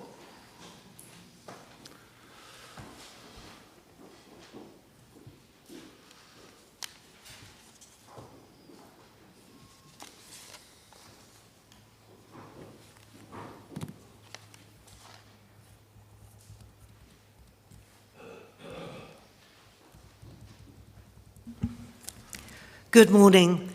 And Chair, thank you for allowing me to address Cabinet today. As you know, the Conservative group has been fully supportive of the administration's desire to move the local plan process forward. That involves the Cabinet today and indeed Council next week. The purpose of the timetable change will be to allow us a more considered approach to the new requirements of the Labour government to provide an additional 4,800 homes in the plan period in our district. And I'm happy to hear that endorsement from our QC this morning. However, it is important that the other elements that we have discussed at scrutiny and in conversations with the portfolio holder, and indeed here today, are addressed, because based on the papers for today, it is not obvious that those elements have been taken up by the Liberal administration. A commitment to a document collating these issues to include in the new plan, which will start early next year, would be a positive commitment to all residents, confirming you have listened. Can the portfolio holder please confirm that all of the Regulation 18 consultation feedback is now available and answered for all residents? Can you also confirm that the additional supporting information for the plan submission is also available to all residents online to view and therefore comment upon? Can the portfolio holder confirm if we've been able to fulfil the requirements for gypsy and traveller requirements based on Table H4 and Policy H12? And can we ask for the numbers calculated for Carousel Park to be explained again to ensure they marry with the recent inspector's report for the appeal on that site? A direct question: do you intend to intensify the use of Carousel Park site over and above the inspector's recommendations as per the Regulation 19 draft policy? In the effort to provide the additional 62% of homes asked for, will the administration be holding to the settlement gaps policy NE7 in the draft Regulation 19 plan? Or will these be up for grabs in just a few months' time? Can the administration comment on its position regarding the government's approach to new towns? What will you be saying in any consultation feedback, please? The Liberal Party campaigned at the general election on a housing provision above that being asked for by the Labour Party, I believe some 380,000 homes. Will you therefore be supporting new towns and therefore opening the door on the likes of Mitchell Devastation in our district? In an effort to ensure we can deliver the Reg 19 plan and ready the district for the next plan, will you be adjusting the targets for Sir John Moore, who are currently working to an 850 home target? Will you be intensifying the density, given you have already indicated your desire to make this part of North Winchester with a boundary change in due course, and therefore more urban? Already the draft plan allows for up to 1,000 homes, so clarity would be appreciated. Would you agree that the new housing target should mean that we all reassess land owned by Winchester City Council and how lucky we are to be asset rich as a council, and ensure that no development projects such as the depot or station approach or many others go ahead before the potential for housing has been assessed? Given the timing for the next plan, which we all know will have to be starting early next year, this would be a positive step and certainly not cause undue delay to the projects already taking significant time. Why would we build on our food-producing green fields around us and not use our previously developed land in sustainable locations for the purpose of housing? Why, as already said this morning, are we building on a greenfield in South Wonston in a community where the project is not supported, when we have available brownfield, maybe not always to the perfect definition, but certainly previously developed, sites in the city? Chair, I hope you will take these comments in the spirit in which they're provided and look at how this administration can take on board many of the positive elements that people of the district and councillors have raised with you this morning. Thank you. Thank you very much indeed, Councillor Horrell. Thank you to everybody for their comments today. We are now about halfway through the meeting, and so what I propose is that we take a 10-minute break until 11:45 for people to take a natural break as needed, and then we will regroup in about 9 minutes in order to discuss the details of what we've heard and go through the paper in detail as well. Thank you very much.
Okay, we are restarting now.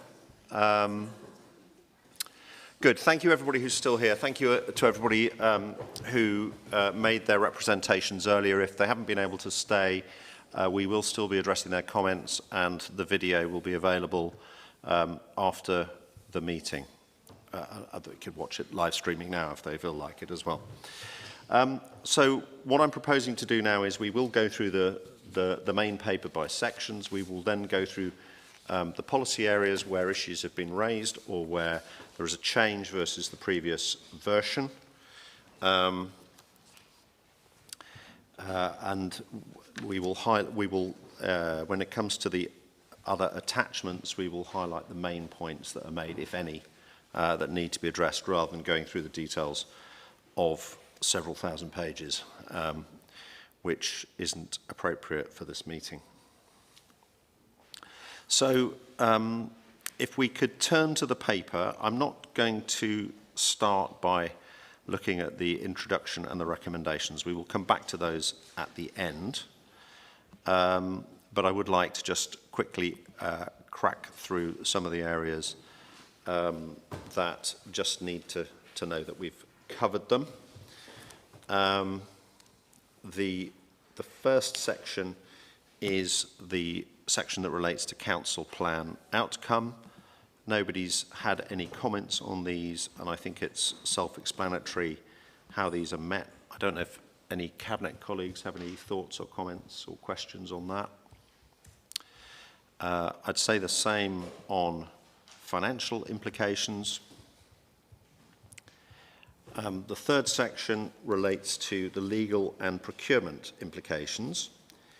And there are quite a few issues that came out of that I'd like to address or have addressed. So when we talk about, so the first area that is talked about here is the duty to cooperate. And I believe at the beginning of the meeting, Mr. Davis suggested that we hadn't fulfilled that. Could Mr. Fox or someone provide perspective and maybe legal perspective as well on what we have done and how that meets the legal test? Yes, thank you.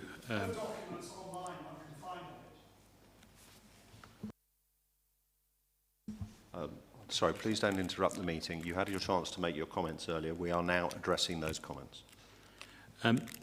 Thank you, Councillor Todd. In terms of what the duty to cooperate involves, there are, in effect, two parts to it. The first is the legal duty, which is to cooperate with other local authorities in meeting needs. Now, this has to be demonstrated, and I'm going to ask Adrian Fox to comment on the detail, but this has to be demonstrated to the inspector at the plan examination by invariably the production of a verifiable audit trail indicating that attempts to cooperate with neighbouring authorities have been undertaken in good faith and with an attempt to come to an agreement. Important to stress the words attempt to come to an agreement, because the duty to cooperate is a duty to try and reach an agreement. It is not a duty to reach an agreement. And that is an essential requirement of the plan, and if that duty to cooperate in the terms in which I've expressed it is not demonstrated successfully, then the plan fails. It's a nuclear option if you haven't complied with the duty to cooperate. The second aspect of the duty to cooperate is that which is contained in policy rather than in law, and that is the way it is expressed. The policy aspect comes out of the NPPF, and it is important to note that the NPPF as currently drafted, the new draft that the Labour government's put forward, appears to be strengthening the obligations upon authorities to meet not just their own needs, but the needs of other authorities who can't meet their own needs. And this again, this modification of the policy relating to the duty to cooperate is another aspect of the reasons why it is sensible, in my view, and I think it's the view that's suggested in the recommendations of this report, it is sensible to approve this local plan now, quickly get it in place effectively as an interim measure, so that there is a proper opportunity in the making of the next local plan, which will have to start immediately, to give one the chance to properly consider, amongst many other things, the right way to respond to the strengthened duty to cooperate. So that's the legal and policy position. I'll now turn to Adrian Fox just to deal, if I may, Councillor, with the realities of what we've done. Thank you, Andrew. To be clear, we're at a very advanced stage with discussions with all of our neighbours in terms of duty to cooperate statements. We've got some basically now have come back to us signed, and we've got to sign them and return them. Those will be available as soon as we can get them signed internally and agreed. It is a requirement that we had those on the website before we submit to examination, so we're well on track with those. We're also entering into several duty to cooperate statements with Southern Water and Natural England, and we've also had extensive discussions with SSEN regarding electricity provision, but I don't think there's actually going to be a kind of duty to cooperate statement with them. That will all be brought together in what's known as a statement of compliance, and that information will all be available by the time we get to examination before we submit. But like I say, many of those are at the very, very advanced stage because we've got drafts back, but we've just literally been focusing on other issues at the moment. Thank you. Thank you very much indeed. When we've talked about it before, we've often talked about the Partnership for South Hampshire and the collaborative document that we pulled together with them, aside from being available on the Partnership for South Hampshire website, is also published on our local plan website. The spatial position statement outlining how we work with other authorities in order to meet housing need in the south of the county. You haven't mentioned that. Could you clarify its role? Thank you, Councillor. No, we've entered into a statement of common ground with the other push authorities. We've got a spatial position statement that also agreed, and as Councillor has quite rightly pointed out, they are available on the website. We've had extensive discussions with two neighbouring authorities, Havant and Portsmouth, regarding their unmet need, and all of that information will be available once we basically publish this documentation. Thank you very much indeed. So, in that respect, so we've published information about our work on duty to cooperate with other South Hampshire authorities. I don't believe we've been asked for housing numbers by northern authorities, by Basingstoke. And all our other neighbours are included in the Partnership for South Hampshire.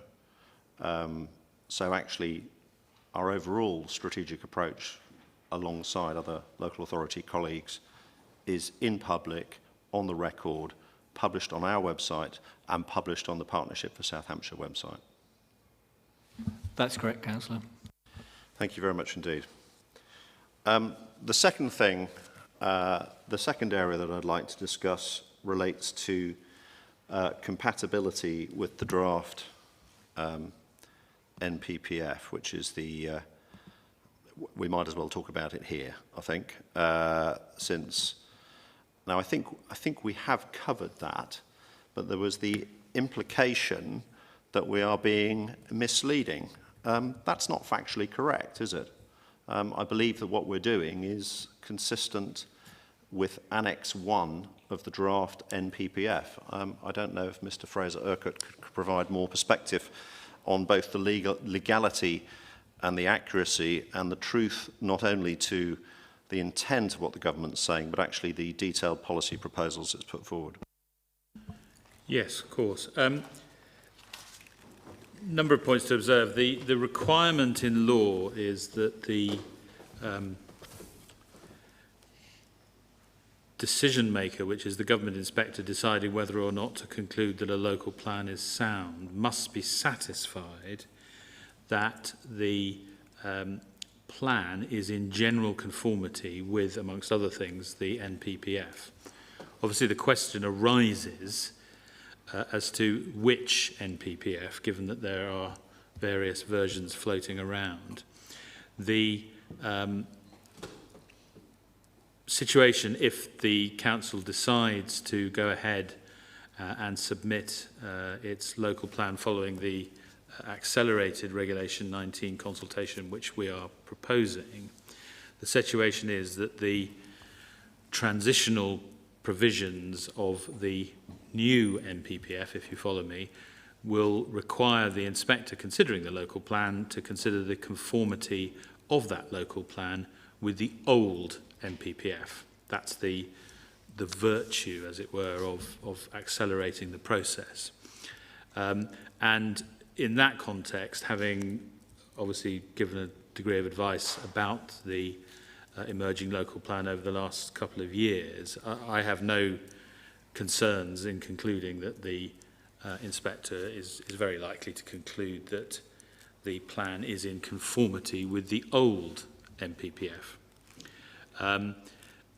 The situation then arises, of course, as to what happens with the new NPPF, and the transitional provisions are quite clear that a local authority which is in the position which we would be in of having its emerging local plan considered under the old NPPF will be under an obligation to immediately begin work on a new plan to take account of, in particular, the increased housing numbers.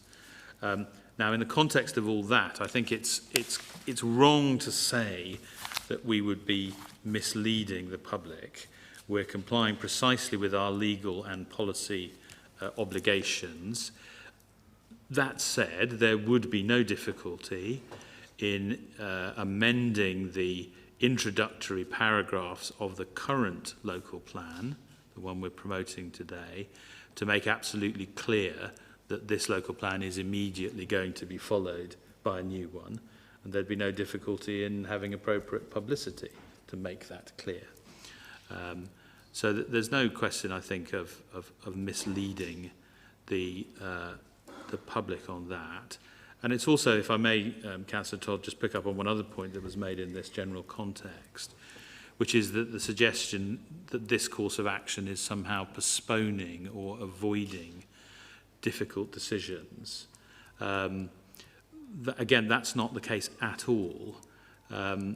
It's just a question of how do you make those difficult decisions?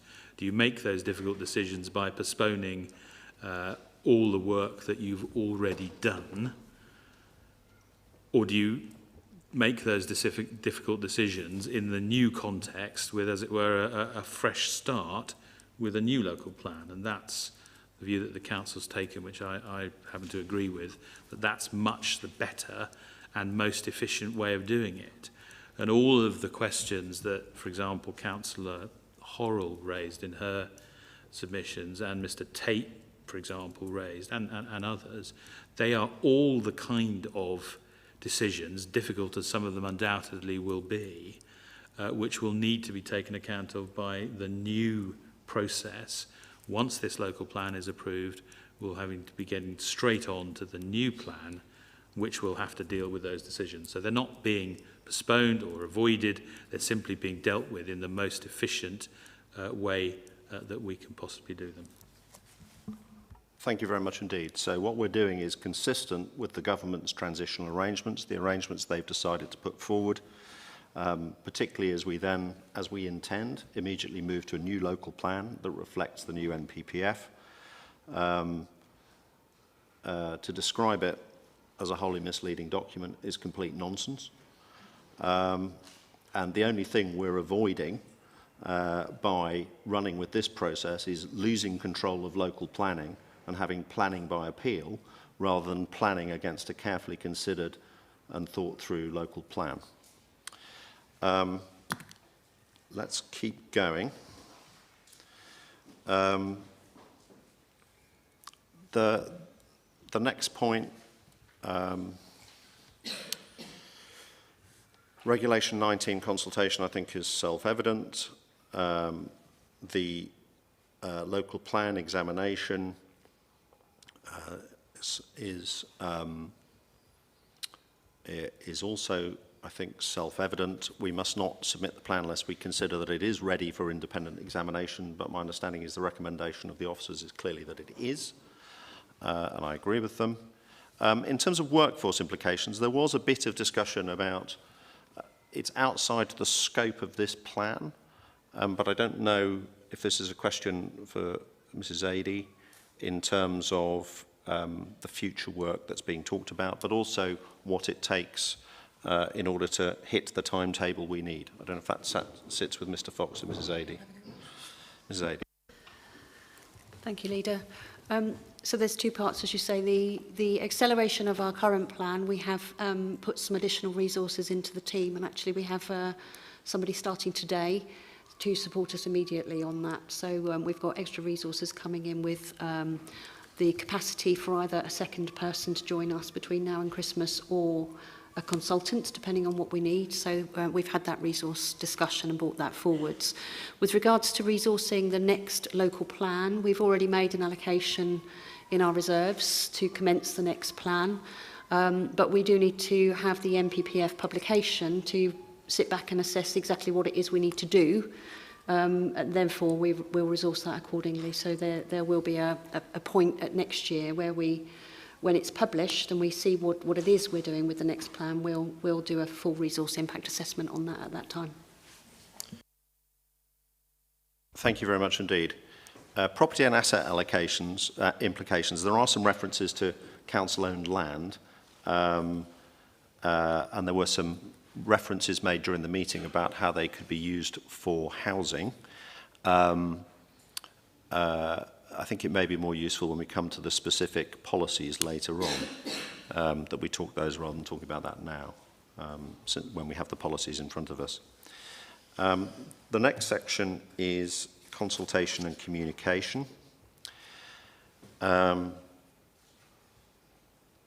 don't know if people have any questions on this. There is an Appendix 5 which addresses the points made by the Scrutiny Committee, so my proposal would be that we make sure that we've answered the points that they raised when we get to that item on the agenda, or that point on the agenda.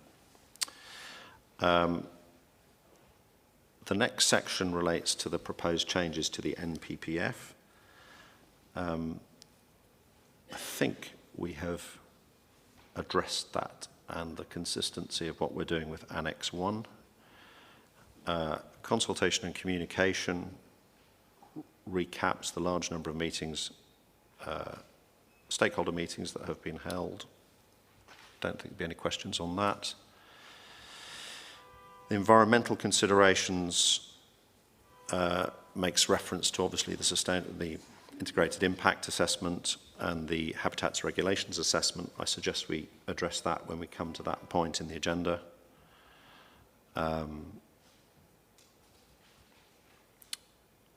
Similarly, the impact on air quality is also talked about within the habitats regulation assessment and the integrated impact assessment. Data protection and risk management. I'm not seeing anybody sticking their hand up on those. I think we've talked at some length already about how we manage the risk, particularly of obviously changing the change to government policy. And there's a particularly long section on that. Now we move into the section on supporting information.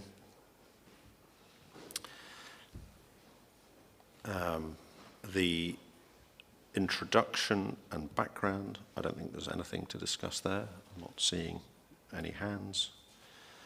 The local plan process, this highlights the 4 tests that we need to meet, being positively prepared, justified based on proportionate evidence, effective and consistent with national policy. And we'll come back to that later on. Then there's a review of the excellent consultation and engagement. Back since 2021, there is a typo in 1113. Are we proposing to change that? Yeah, so in 1113 it talks about November 2002 and it should be 2022.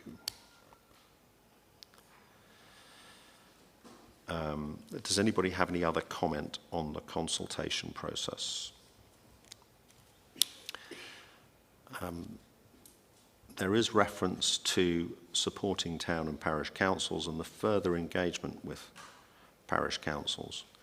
I do have a question that relates to this, and it ties into some of the points where we've changed allocations. So we'll talk about the specific allocations themselves later on. But when an allocation changes between the Reg 18 and the Reg 19, what are the requirements in terms of how that consultation happens?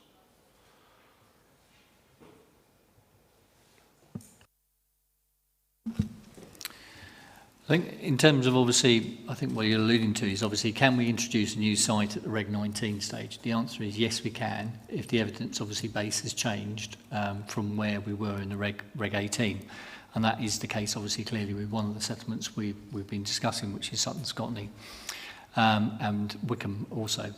So we can introduce a new site basically at the Reg 19 stage, and obviously what we've got to do is obviously demonstrate why we've introduced the site and the reasons behind that, and that information will be available once basically we go out for public consultation.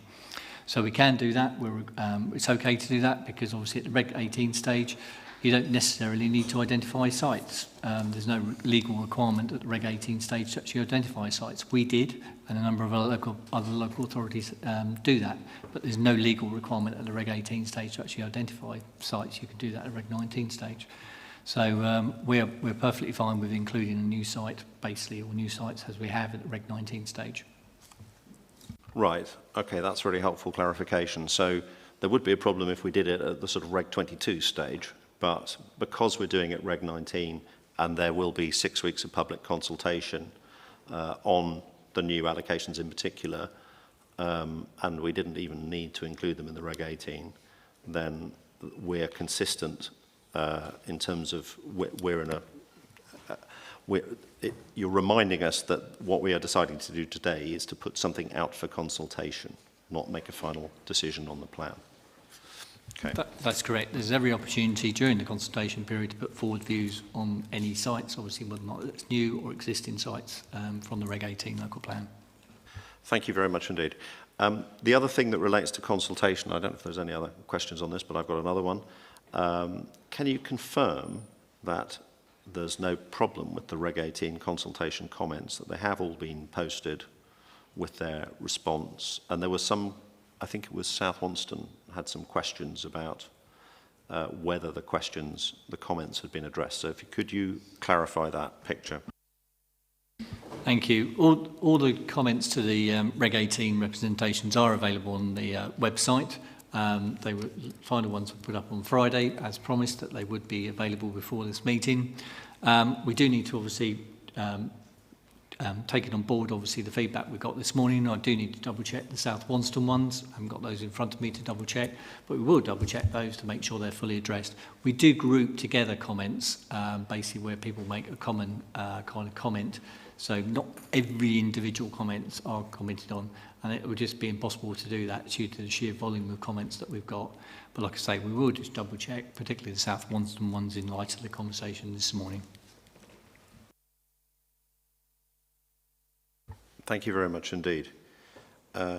We now come to the, any other questions we're going through? No, we now come to the integrated impact assessment and the habitats regulation assessment.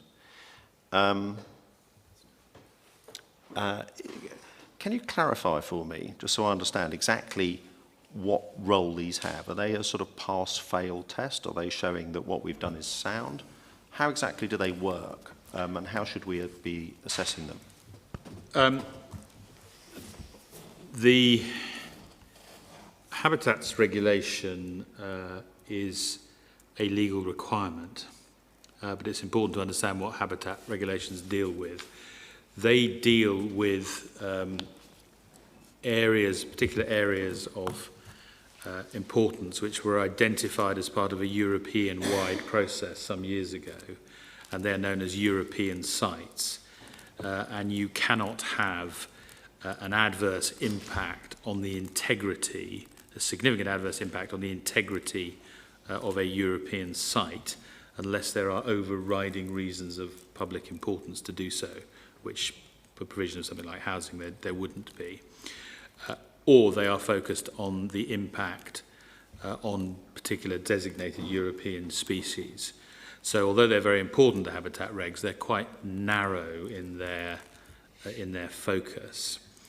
The integrated assessment is a new beast in plan-making terms.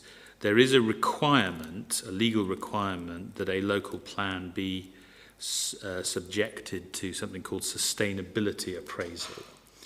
Over recent years, that legal requirement for sustainability appraisal has been sort of swallowed up by this process which is called integrated impact assessment, which takes a slightly broader view. Now, again, it's important to emphasize two things about the integrated impact assessment. The first is that it is only part of the evidence base. As you touched on in something you just read out, the requirement is that there be an appropriate evidence base, and the integrated assessment is one part, albeit an important part, of that evidence base. The second point to make is that it is a fairly high-level assessment, although it does obviously consider individual locations and individual sites. It's accepted that its value is as a relatively high-level assessment using a consistent methodology which can be applied across the district. And it is not the last word, as it were, on allocations. It is a tool which assists officers who make the final sort of granular planning judgment about a particular policy or a particular site. Okay, so that's really helpful, thank you. So in other words, so the Habitats Regulation Assessment is about these particular sites, which is why it was talking about the Itchin within our own district, the Hamble, which is next to our district. Correct. In Whiteley. But it also talked about areas outside, like the Solent and the Mottisfont bats, who were my particular favourite as I was reading through it. I mean, the Habitats Regulations recognise the inevitable truth that environmental effects are not confined by administrative boundaries.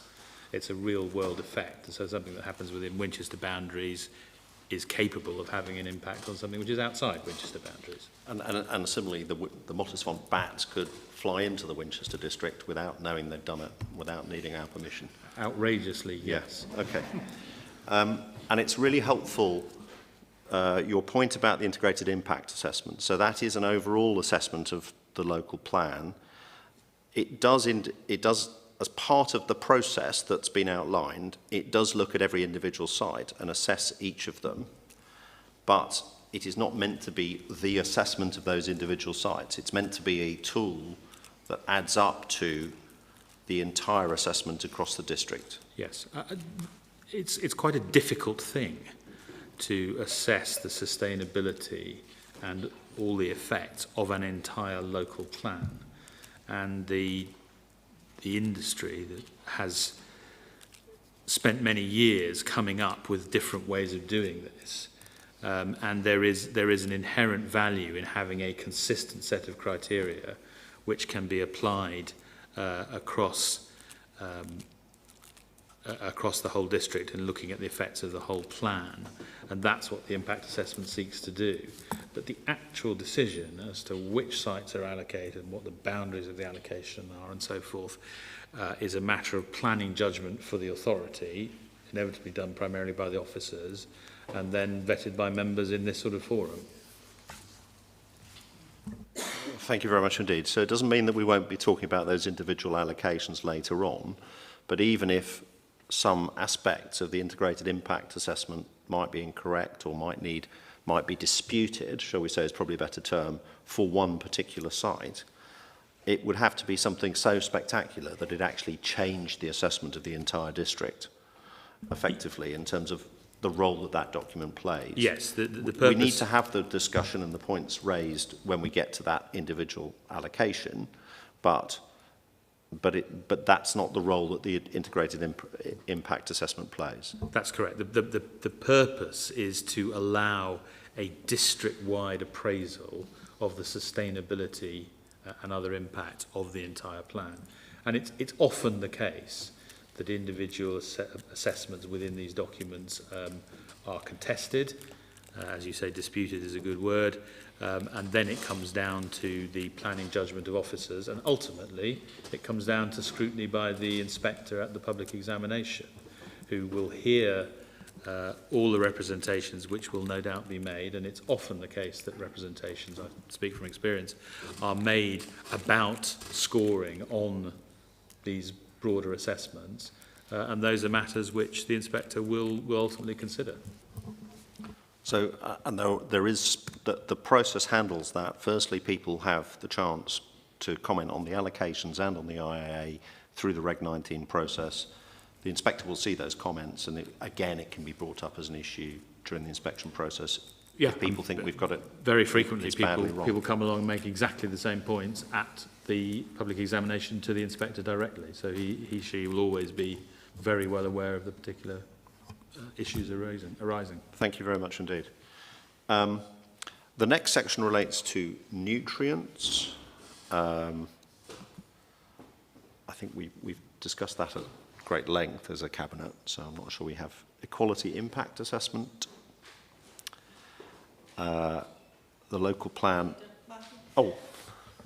Sorry, I did have some questions on the equality impact assessment. I don't know if you want them now or when we get to that part of, if we are going to go through all the way to those parts of the paper.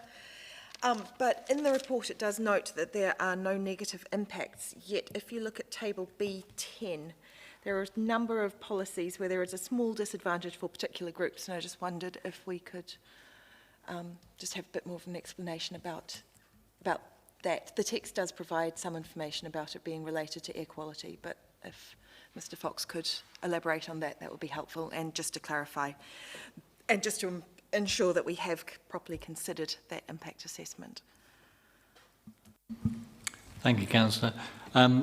The equality impact assessment comes under the umbrella of the IIA, so again, it's obviously one of the things that it does look at. And like I say, like you rightly pointed out, there are some small kind of points that the obviously equality impact has identified. They're not significant in terms of obviously a kind of showstopper, if I put it that way, in terms of what happened. In terms of air quality, obviously a lot of that is basically obviously on natural environment and health environment. We are at the moment producing a health topic paper to look at particularly air quality, because we know that obviously impacts on human health, and that will be available by the time we basically consult on the local plan. So that will address some of those points that you've quite rightly identified in the EQI. Thank you. Just to clarify for those who may not have read it in detail, lots of the other papers and lots of the other tables do identify significant advantage to those same groups when you look at the environmental policies that are in there. So I think overall it does probably balance out. I just wanted to make sure that that was noted at this meeting. There was also, I think it was, I did note it down. I didn't note it down. There is a reference in the equality impact assessment to the St John's ward, which no longer exists. And then it goes on to talk about the St Bartholomew and St Luke wards. So I do identify, I think the LSOAs still refer to the old wards, and that does make it confusing for people not within the council, but that just needs to be clarified as well. I can send you that paragraph afterwards.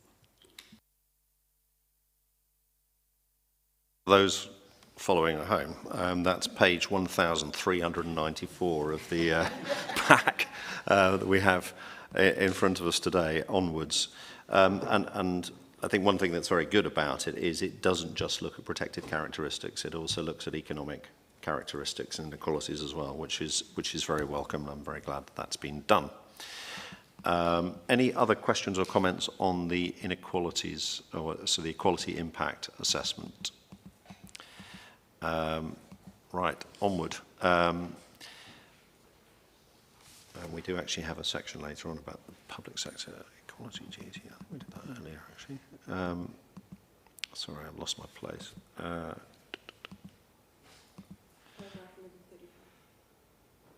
Yeah, so now we're on to local plan evidence base, which is online at the website. Employment and retail. Any comments on that? That confirms that we do still need the Bushfield allocation, according to the outside experts that were asked to comment, or equivalent land of the same area.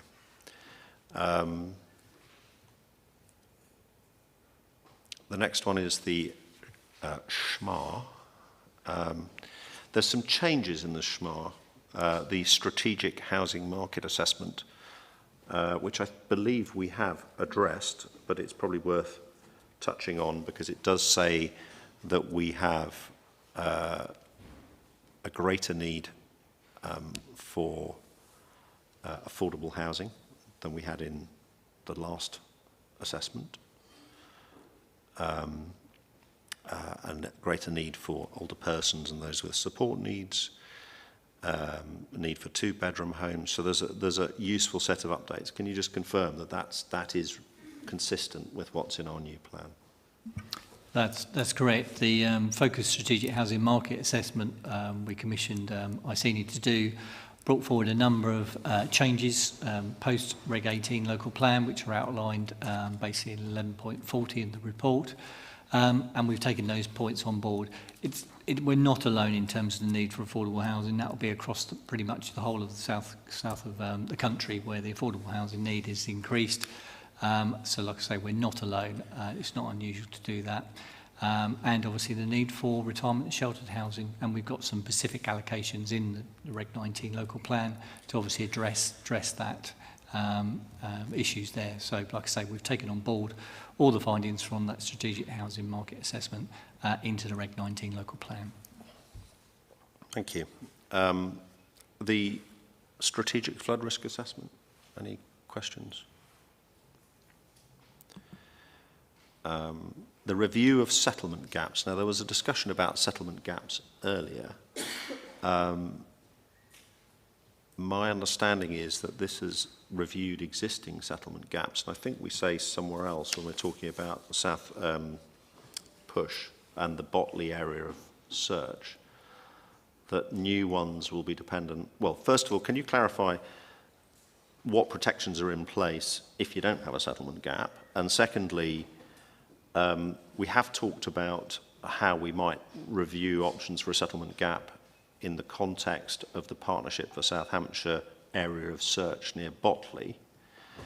But what is our approach? How would we do a new settlement gap? Is that something we do as a standalone process, or would it be part of a new local plan or something else? Thank you. Just to clarify, the work that we commissioned land use consultants to do did review, obviously, the existing settlement gaps.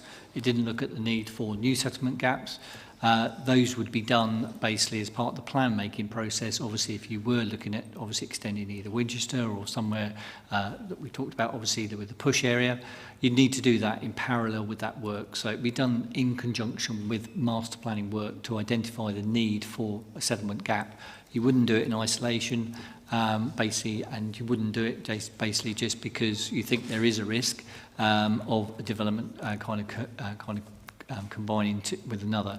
There are general countryside policies in the existing adopted local plan and in the Reg 19 plan that deal with obviously these areas of land that are outside the settlement boundaries. So there are adequate protection already in the local plan and in the Reg 19 local plan. But like I say, any review of this need for new settlement gaps would be done on a comprehensive basis as part of any review of the local plan. Thank you very much indeed. That's very helpful. So if I come back to the point about Sparsholt, there is no allocation where a gap needs to be set. So there's no plan to allocate in the fields west of Lanham Lane, in the gap over towards Sparsholt. So that lack of allocation is the protection, that combined with our policies to protect greenfield land. Is that my understanding correctly? That's correct, and obviously the normal countryside policies would apply. Thank you. Strategic transport assessment. Buses. I think there's two questions I have here. One is, what powers do we actually have? I mean, we're not the Transport Authority, and I'm not entirely sure how, while we may seek to influence the county, who are, I'm not entirely sure what mechanisms we could have through the local plan to address the connectivity issues that were talked about. Is this something reflected in the strategic transport assessment? Is it something where we have levers that we can pull? Well, we can certainly lobby Hampshire. We can certainly lobby Stagecoach, who obviously provide the bus service. But that's as far as we can really go. Now, obviously, Stagecoach are a commercial operation. Like any commercial operation, if obviously there is a demand and an increased demand, i.e. through more residential housing, they will obviously look at the demand for buses in a neighbourhood. So, like I say, we certainly have a key role in terms of lobbying and trying to encourage bus service provision throughout the district. And obviously, we can do what we can, but that's it. This is pretty speculative, because I don't believe the legislation has been brought forward, but there's a lot of talk in the NPPF consultation, and I think this is something that requires legislation, about a greater role for strategic planning. There are also discussions at the moment about devolution, which potentially would involve strategic transport planning. So there may be a role for it, but it's unclear how it ties into this local plan. Yes. I mean, the only real levers which have been available, and you're right to say that the NPPF contemplates that there may be legislation to bring about more active levers, but the only levers which are available are negative ones in terms of providing either through local plan policy or indeed directly in the conditions attached to planning permissions, which prevent development coming forward, whether at all or in particular quantities, until certain conditions with respect to transport have been complied with. And obviously it's a common feature of larger developments that contributions will be provided through Section 106 agreements for the upgrading of relevant transport facilities. But in terms of a proactive sort of get ahead of the game role, local plans are pretty limited in what their legal powers are and what can be achieved through a local plan. Councillor Lerney. Thank you. I think it's worth adding to that certainly our experience is that while we can require contributions towards the running of bus services as part of those Section 106 agreements, which obviously is a planning matter which comes after the local plan allocation in any case. The issue is, are you going to get a long-term sustainable bus route? Because if it requires subsidy in the long term, that is, more than we can require any developer to provide, because it would just be an open-ended check. It is public, I mean, there's quite a lot in the strategic transport assessment about looking at junctions and other such things that might need to be upgraded as a result of new development. Does it look at things like public transport as well and cycle infrastructure? And do we still have the hooks within our local plan for this kind of Section 106 funding where needed? Very much so. We've also had, we were a pilot for Active Travel England, who's a new statutory organisation. They reviewed all of our policies in the transport section, and provided some really helpful feedback, which is why a number of those criteria have changed. So they've looked at it. They are a new statutory agency, so we wanted to make sure they were on board with our policies. And yes, like I say, we are in discussions regarding, obviously, as part of the infrastructure delivery plan, about what we can actually ask developers to do. But obviously, like I say, those hooks are still there. And obviously the LTP4, which obviously is now Hampshire's obviously document, obviously has a strong emphasis on that. The whole kind of basis of the strategic transport assessment kind of flipped it on its head in terms of basically what it actually did. It didn't want to prioritise cars in terms of basically adding extra junctions. It wanted to look at how can you promote basically cycling, wheeling and walking.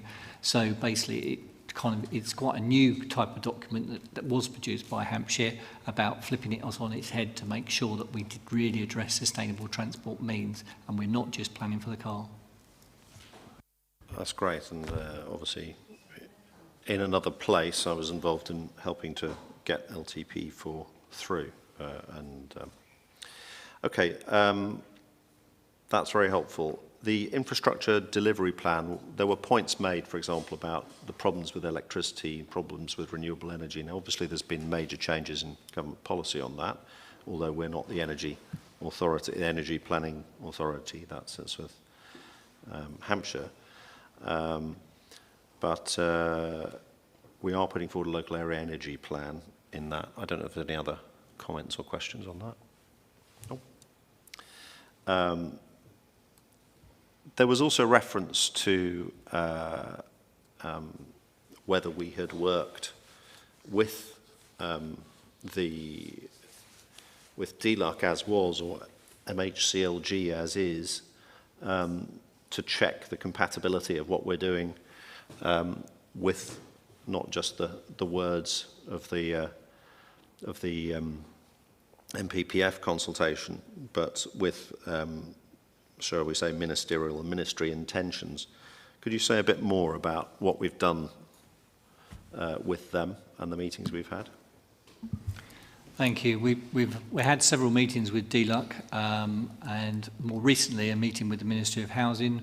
We did that meeting within a week of the MPPF coming out, where officers met up with officers from the Ministry of Housing. We clearly set out what we were intending to do, and the words that come back from that meeting were they were very encouraged of us bringing forward a plan.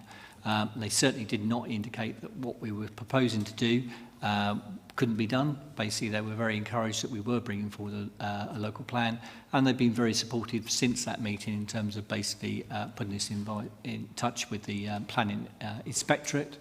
We've got now a service level agreement that we need to sign and return to the planning inspectorate, so they are fully on board and aware of our intention basically to submit the local plan under the current, obviously, MPPF. Great, thank you. And just as a point in passing, there was also reference to a letter sent by the Deputy Prime Minister to me and to the Chief Executive. I also had the opportunity to join a Teams meeting with the Deputy Prime Minister along with all other council leaders, and I'm absolutely confident that what we're doing is consistent with the government's direction of travel and with what was laid out in that letter. PINs, now that's something different, and can you explain what that is and how the topic papers relate to that? So basically the PINs, basically the Local Planning Inspectorate, are the organisation that organise basically the examinations of local plans. They offer an advisory service where basically an inspector can meet with officers, and it won't be the inspector that's going to be overseeing the examination of this local plan, it's another inspector. And we, at those PINs advisory meetings, we were able to discuss a number of challenging issues that we had, including gypsy and travellers and housing and students. And as a result of that, we have produced a number of topic papers which are available on the internet. So we've done those in advance of the examination. Many local authorities don't publish those to the examination, but we've tried to make sure that we're open and transparent and taken on board the feedback that we've got from the inspector. And like I say, we've had two PINs advisory meetings now with them, which have been extremely useful. Thank you very much indeed. We've touched on duty to cooperate in the Partnership for South Hampshire, and I've touched on the East of Botley development, which we haven't had any representations on today. But it does tie into that point that was made earlier about the point at which we will look at putting in local gaps through the next local plan process. Content of the plan, vision and objectives, carbon neutrality and carbon infrastructure. This was a point that Councillor Bolton raised. Councillor Lerney. Thank you. In a very brief response to that, clearly there are increases to build costs associated with greater requirements such as LETI. However, this does feed into the lifetime cost of a home. But when you look at the economics of these things, what happens is that it does not increase the price of a house, it decreases the value of land. And we've seen no evidence that the requirements we've been proposing through this local plan, whether it's LETI, biodiversity net gain, and so on, are having any impact in the amount of land that is being brought forward for development. Yes, thank you. That's a very important point. In terms of the LETI standards themselves, this isn't a matter for this meeting, but it might be of use, which is this is one of the areas which the government explicitly consults on in the NPPF consultation. And people who have strong views on these issues and the needs to ensure that strong standards are put in place may wish to respond to questions 78 to 81 in Chapter 9 of the NPPF consultation, which are explicitly about how we can encourage houses to be built to a higher carbon standard. Is there anything else we want to say on that one? Quality, well-designed places and living well. Sustainable and active transport we have talked about. And it talks about the design process, car parking standards, etc. Biodiversity and the natural environment. This may be a useful point to address Councillor Lee's comments about ecosystem services, which do feature in our document, but I'd like to understand how what we're doing relates to what the South Downs National Park is doing, except of course we're building houses and they're not. Thank you. I do think that's an important distinction, obviously, compared to the park to us. Obviously, the South Downs National Park, their current local policy has policy SD2, which is ecosystem services. Many of those points we've got in other policies, if not all of them, throughout the local plan in terms of obviously how we're mitigating and managing climate change, how we're improving water quality. So like I say, it's just a different way of presenting a policy. We've got more comprehensive policies, I feel, that have addressed these issues. We might not have a specific policy on ecosystem services, but we have got other policies that deal with those issues that are identified in policy SD2. And obviously the South Downs National Park will be reviewing that policy to see whether or not obviously it wants to remain with that policy or take a different approach that we have taken, where basically there are a number of other policies that address those points. Leader, I'd just like to confirm, Leader, that I have had a look at that and I'm satisfied that what we have in our local plan fully covers the issues that the South Downs policy refers to. Thank you very much indeed. Historic environment. Homes for all.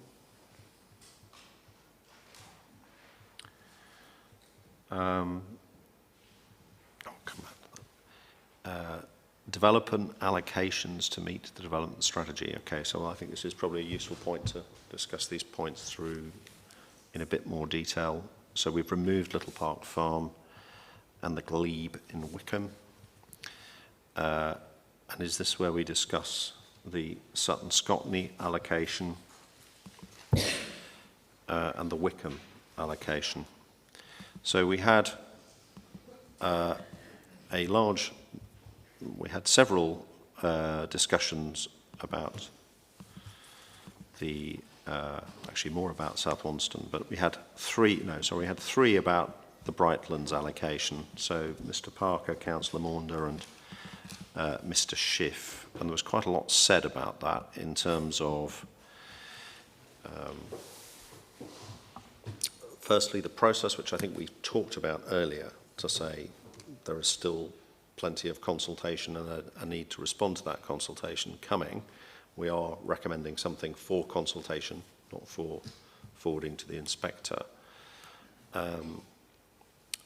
But this point about sewerage issues, that seems to be an important one. The point about doing development which will surround somebody's house or two residential properties. How do we cope with the situation? And I have a lot of sympathy with colleagues who are sceptical about the ability of Southern Water to deliver. How do we deal with that in terms of reflecting it in our local plan? Thank you. First to say we've had extensive discussions with Southern Water, basically to say that the meetings nearly got to a weekly or fortnightly basis in understatement. So in the infrastructure delivery plan, we've got a letter from Southern Water which clearly outlines what they're intending to do, particularly relating to Sutton Scotney and Coldham Common. We're also entering into a statement of common ground with Southern Water regarding it. Regarding the actual Pacific allocation, we've been working very clearly with Southern Water regarding the criteria for that policy for Sutton Scotney. We do fully appreciate that the current situation is not acceptable in terms of what's gone on, but the pipeline is under construction. There is a pipeline basically, and landowner agreement has been reached. Southern Water are fully aware of what other improvements they need to make at South Wonston and Harestock. So they're fully on board. We are literally badgering them kind of on a weekly basis to make sure that they deliver what they're going to do. But like I say, we are basically capsulating that in the statement of common ground with Southern Water and within the criteria within the allocation. Okay, so just for understanding, so the statement of common ground will be basically an agreed set of facts that both organisations have formally and legally committed themselves to, and the criteria will be such that if, for example, a sewerage hasn't been done, is there a criteria? Is there a kind of condition on the allocation? Is that how it works? There is basically a criteria within the policy basically regarding the connection to the sewage infrastructure. The important thing to say is that like all the other greenfield sites in the Regulation 19 local plan, it is phased to come forward in 2030. So we are now obviously some years off that. I'm confident that the pipeline will be basically up and running, and obviously the necessary work will need to take place, but obviously it is phase 2030, so we have got that kind of ability in terms of when the site's phased. Thank you. And this is not just a promised pipeline, this is one they have actually started building. Is that? It's important perhaps just to note at a higher level that an allocation is not the same thing as the grant of planning permission. Every site that's allocated will require an application for planning permission to be made, and if there are issues which suggest that notwithstanding the fact that it is allocated for development, there are good planning reasons for development not to come forward, then permission can be refused. Equally, if permission is granted, conditions can be imposed upon the planning permission to prevent development coming forward either at all or at a particular quantity until particular conditions are complied with. So it would be perfectly possible, and I'm not commenting at all on the deliverability point because that's Adrian's bag, but it would be perfectly possible to impose a condition on any planning permission saying that development could not come forward until certain steps with respect to sewerage had been taken. Okay, so, and we have the policies in place to secure that. Presumably, to put it, well, we have policies in place that would enable that, do we? So we have policies, particularly in terms of nutrients and pollution and other such things, that set pretty high standards in terms of how sewerage is treated. But can you clarify a bit more on that? The combination of the site-specific policies and wider policies, are you saying that the mechanism would be there for managing that development so that if the infrastructure wasn't there? That's very much correct. We've got obviously a site-specific policy and criteria that deals with this issue, and we've got other policies in the local plan, Reg 19 local plan, that deal with this issue. So we've got that combined with obviously what my colleague Andrew is saying about obviously at the planning application stage. We've still got obviously some things that we could do at the planning application stage if the infrastructure was not there. But I'm confident that the fact that the pipeline is going in the ground as we speak, that the infrastructure will be there. Thank you. The other allocation that sits within this, I'm just checking whether all the points. Okay. And again, there is the overall point that this is a consultation. So there is an opportunity for, or in fact, the process is designed for people to be able to respond to these allocation proposals at the Reg 19 stage. So, you know, it is not the end of the process. And if there are arguments to be had about the accuracy of the environmental assessments and other such things, that's presumably the point at which it happens. Is that correct? That's correct. Basically, as part of the representation to the Reg 19 local plan, no doubt people will be challenging us on various issues, including the IIA, as for the reasons outlined, and that is the process. And like I say, they will be considered. The important thing is representations at the Reg 19 stage will be forwarded to the planning inspector to look at. So basically, that is a fundamental difference between the Reg 18 and the Reg 19. So obviously those matters can be debated if the inspector so wishes at the examination. And we've had comments on the accuracy of those. Have we looked at those comments? How are we handling those, or have we handled those? So we've looked at the comments in particular relating to Sutton Scotney, and like I say, I do think obviously we're going down to a granular level that the IIA is not designed to do, basically in terms of obviously its scoring, whether or not it's kind of scores something one way or another. We've employed a competent company to do this. This is what they do, land use consultants on a daily basis. This is the only work that they really do as mainstream work. So like I say, I have to bear to their kind of professional judgment how they've scored sites. But no doubt, obviously, people will be challenging us about the scoring of that site, but that's at the Reg 19 stage.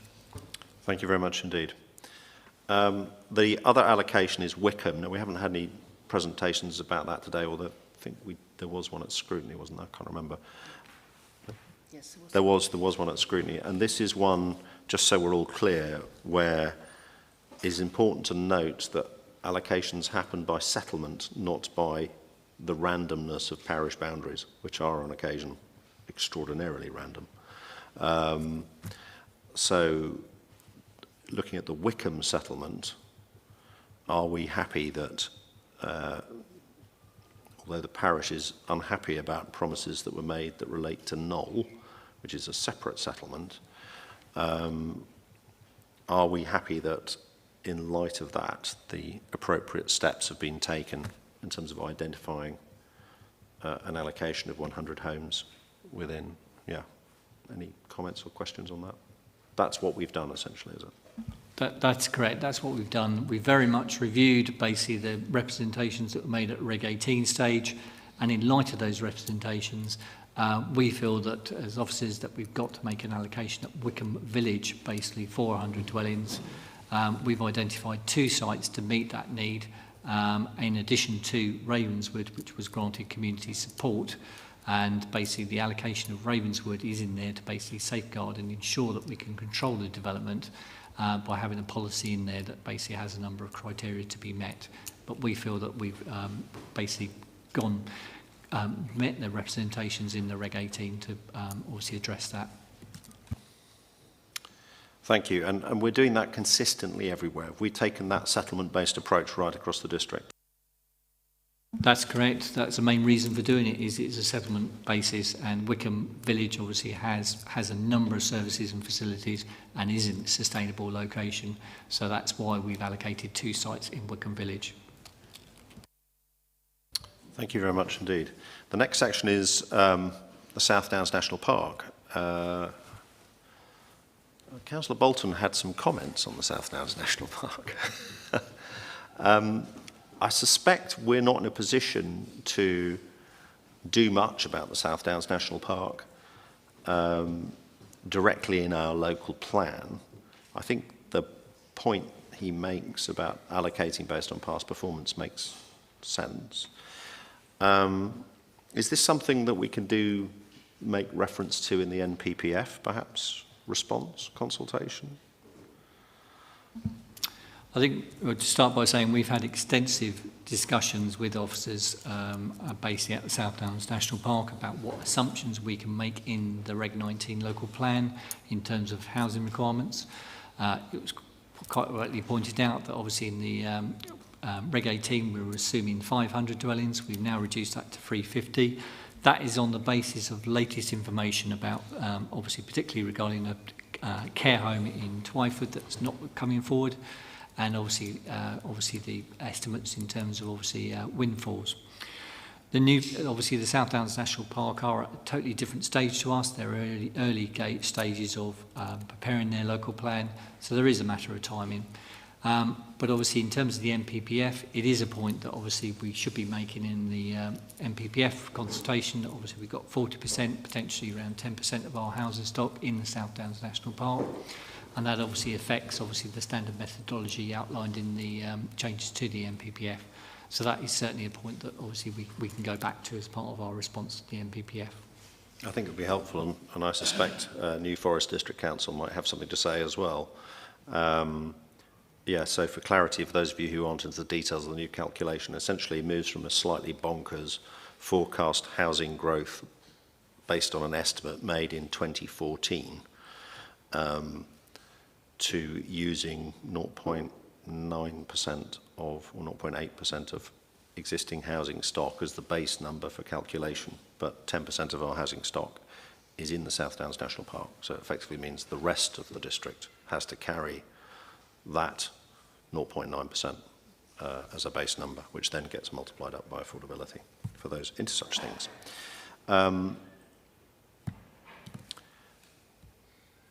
So I think that question of why is the South Downs National Park failing to deliver is a good one, but it's outside the scope of our work, probably, but maybe one that does sit with the politicians to try and address. Affordable housing. This, I think, just restates the policy that we laid out. We did have a comment from Mr. Tate about wanting a large new council estate and buying land in order to make it possible. That's not something we can do in time for this local plan, I don't think. Is that it? But actually the other thing that's the big unknown is that the government has said that in its next financial review, spending review, they will look at increased funding for social housing and how to enable that kind of development. But it does sound like something that we're not ready to do in this local plan, but it will be a topic for the next one. Is that a fair summary of the situation? Yeah, very much the case that they're the decisions that you as City Council would need to make, basically as part of the review of obviously whatever housing numbers come out of the NPPF, whatever comes out the consultation, and what number we're planning for and how we do that. Good, thank you. Vibrant economy is rolling forward existing allocations. I don't think there's been a proposal to change those. And the weight of the emerging local plan and development management decisions, that's a commentary rather than anything else. And we now move on to the decision-making process, which I think we've talked about. I don't know if people have any questions on that. There's some interesting things about how the consultation will work. But I think yeah, Councillor Thompson. It was just one question, because one of the speakers was concerned that the consultation was taking place, you know, the consultation on the Reg 19 was going to take place during school holidays, and I just wonder whether one of the officers could just confirm the likely dates of that. My understanding, the schools go back on the 2nd of September, and obviously this has to go to full council first, but perhaps the officers could just highlight that. Thank you, Councillor Thompson. It's a very good point in terms of obviously trying to avoid school holidays. The intention is, subject to obviously the views of this Cabinet meeting and full council, to try and get out for consultation on the 29th of August.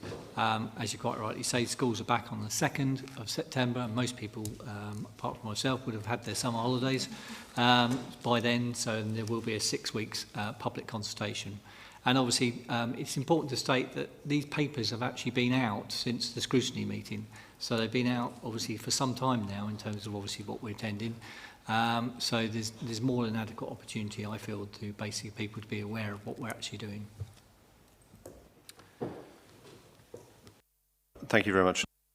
So because the consultation doesn't start until full council has happened, it will be happening effectively after people are back from their summer holidays.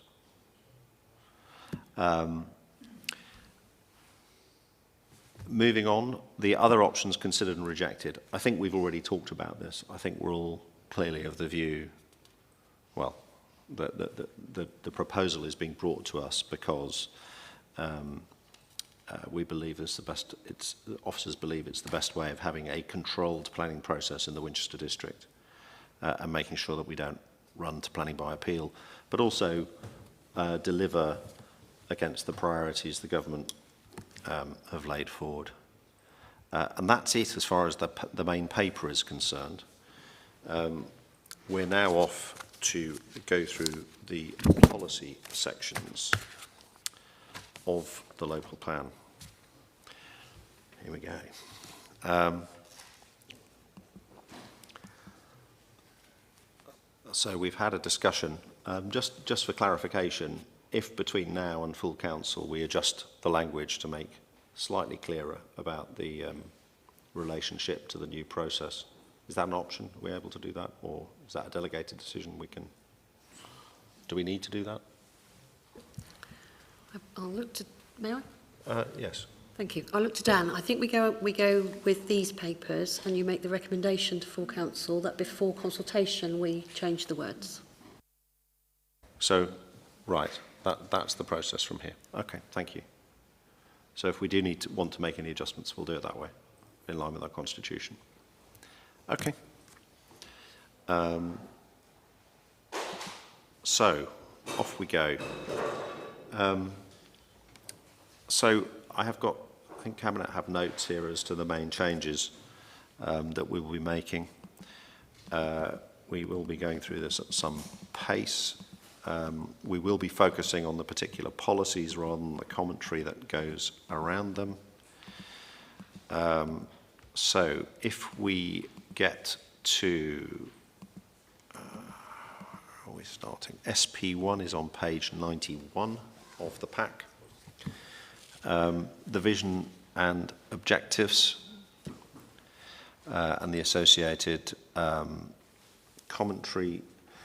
In the commentary, there is extra reference to, there is more on the subject of climate change, more about the South Downs National Park, the nature emergency, and 20-minute neighbourhoods in terms of the objectives. Are there any other comments or questions that people have about that? The spatial strategy and development proposals. There has been an adjustment to include reference to the local transport plan, the county's local nature recovery strategy, and some other wording changes. Any other comments on that one? SP3, we're on page 96 now. there are minor wording changes and a reference in the supporting text to site allocations outside of the settlement boundary. But anything substantive that people want to comment on that?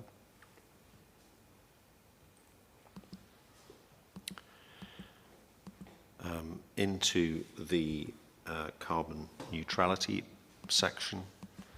So that is on page 106.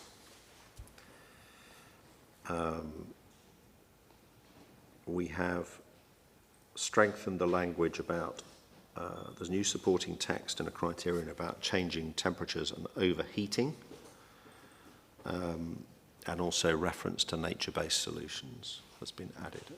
I think we'd agree with those. Yep.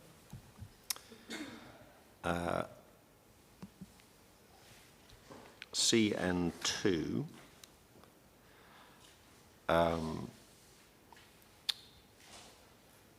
has deleted the last criterion. Yeah, what was the last criterion, dare I ask? It was about using other energy sources. So basically, we were just trying to prioritise kind of maximising energy efficiency, utilising renewable and utilising low carbon energy. And we didn't feel that it needed the other criteria, which is to do with basically energy from other sources. Right.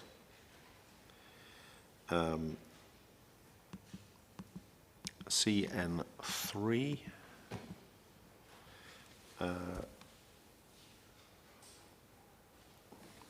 So there's been a few changes here in terms of deletion of reference to passive house planning package energy modelling, and instead included in the text. Why have we done that, just out of interest? So this point came up in the Regulation 18 representations. People were getting confused about the LETI and the passive house. The passive house planning package energy modelling is one of the tools you can use to measure basically how you're basically achieving obviously LETI. So it was better to actually pull it out of the policy itself and put it in supporting text to explain that it's one of those models that you can use. So hopefully that makes it clearer, and obviously making the policy clearer that it doesn't apply to conversion and change of use. So they were in direct response to the Reg 18 representations to make the policy clearer. And I think, is this one where we had a comment from Councillor Lee on this policy, if I remember correctly, where he made reference to, no, where are we on? CN3, it's the next one where he made a reference to BREEAM, although BREEAM is in here as well. Okay, let's look at CN4 then, because no, it must be CN3 because, oh no, hang on, refurbishment. Was Councillor Lee here? No. Were you talking about CN3 or CN4? CN4, water efficiency. Oh, water efficiency, okay.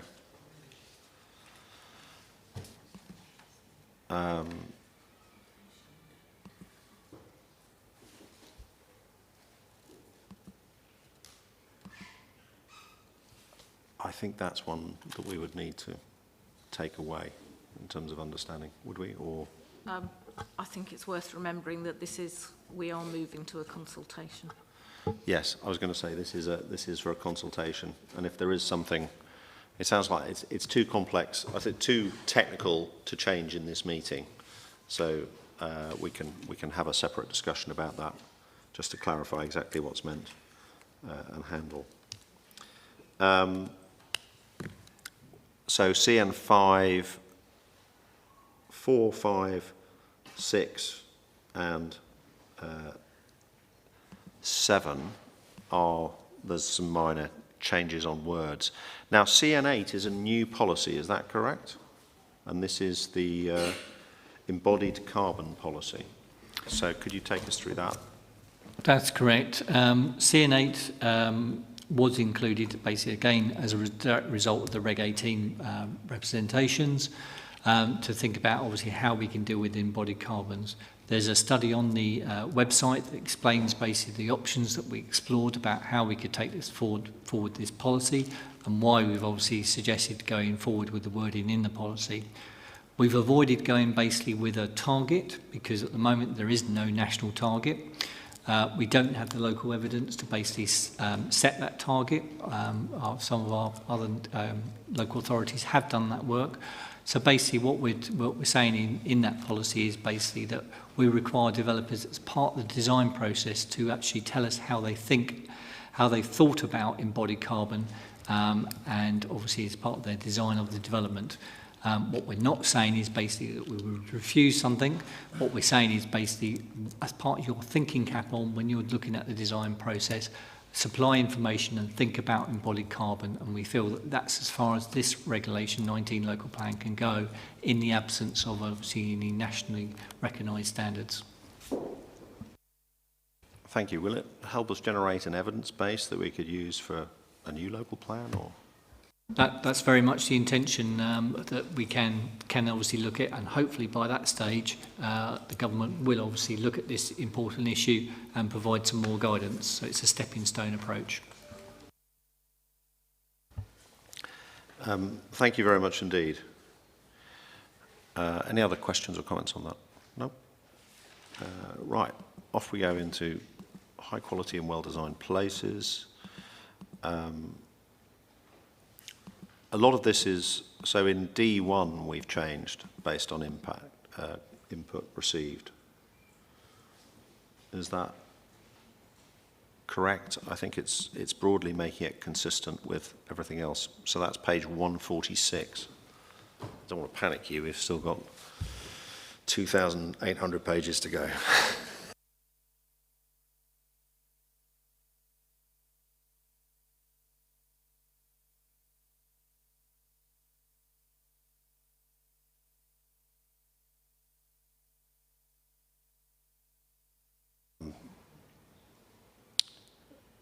Because the people making the decision who need to be looking at the details of the policy are the people around the table, and they do have access to it.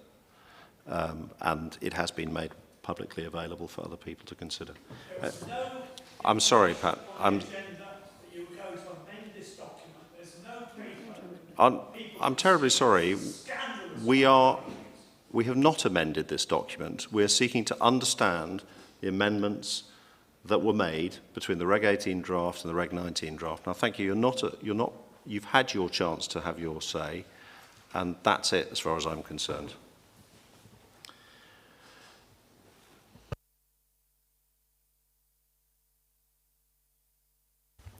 So, policy D1.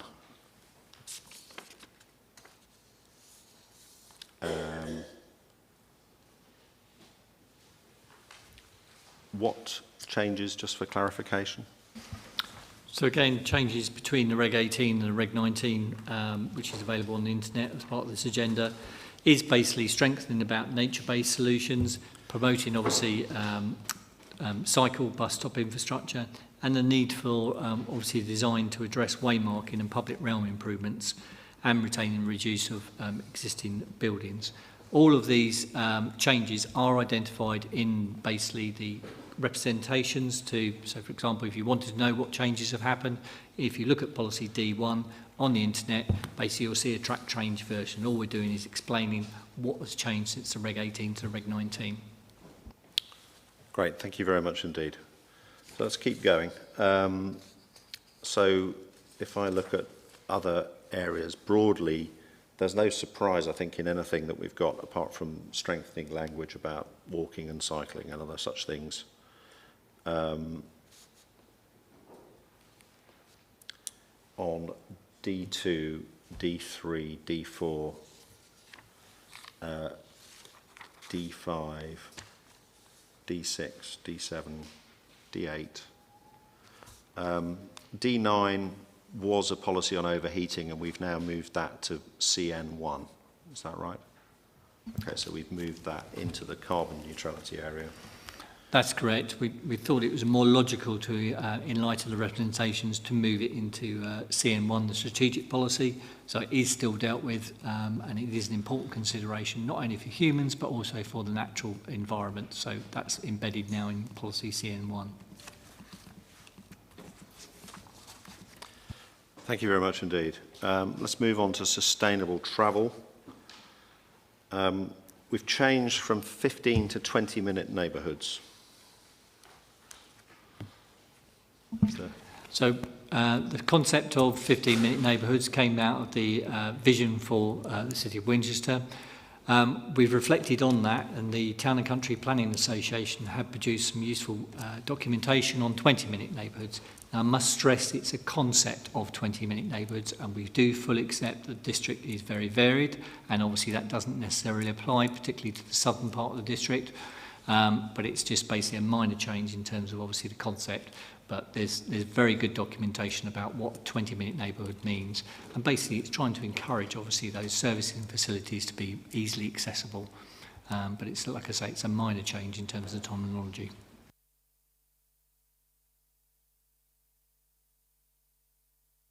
Thank you.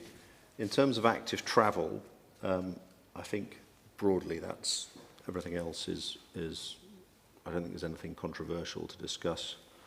Biodiversity and the natural environment.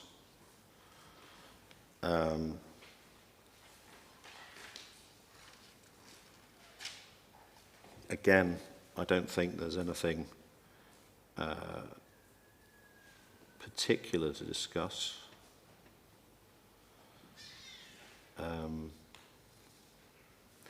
This is where we come on to the sport policies, and that was something where we had a presentation. So if I look across all of these policies, I mean, there are sort of sensible things, I think, in terms of adjustments to make more account of local nature recovery networks, Birdaware, Hampshire, etc., etc. And there's the new South Downs National Park about tranquility, which has been reflected. But the main thing we need to touch on here, which was a point raised today by Mr. Craig, related to NE 11, 12 and 13 in terms of allocating land for sport. I've visited the site of the new playing fields at Whiteley, and I believe we've got new playing fields coming at Kings Barton. Kings Barton. Yes. So any statement that there's been no land for sport for 50 years is factually incorrect. In terms of meeting the need for sport, I mean, this presumably, can we just unilaterally start allocating sites to say what? To say that somebody's going to build them? How would that work? Well, for the very reasons, basically, new sport provision tends to come with a major development area. So, for example, with the discussions that we're having with Sir John Moore Barracks, where there's very limited, obviously, opportunity for public access, apart from obviously those formal agreements that are in place with some local clubs, etc. That site will obviously be opened up as part of the development, and it will be bringing forward obviously various obviously sporting provisions to more accessible, and obviously accessible open space as well is what we're discussing with the DOI. So they generally come forward with large allocations. So, for example, that's why we've seen them in Whiteley and places like that, and part of Barton Farm, etc., Kings Barton. So that's where they generally come forward. But again, they are dependent on the evidence base. The evidence base, the plain pitches strategy is currently being updated by my colleagues in the department, and that will obviously show a more up-to-date account of obviously what actually is needed in the district. Thank you. Councillor Beck. Just to add that we do already have policy NE3, which provides that new housing development should make provision for public open space and built sporting facilities in accordance with the current tables which are in there, so those could be changed. And as Mr. Fox has pointed out, we are in the process of developing a new sport facility playing pitch strategy. That site visits and interviews are currently underway for the summer sports. The winter sport interviews will start obviously in the autumn. They will be complete by January, with the headline issues from that strategy being known in February. So, but I do know that officers are discussing these between the two teams regularly. So this is not an example of the council working in silos. This is the council working in tandem to make sure that we do offer the sporting provision that we need for the district. Thank you very much indeed. Okay, there are some other changes to the trees and rivers and water courses policies, but again I think we're happy. There's no obvious questions to be asked. Historic environment, there are no substantial changes. Policy H1, I think, need to talk about. And this may be one where we address some of the comments made, I think, by, well, actually in terms of allocations, but also Councillor Langford-Smith. Let me get to policy H1. If somebody could tell me the page number. I think Councillor Cole just said something 57. 257. 257? Depends what device you're on. No, it's on the PDF, it's in the main document. Right, we are on page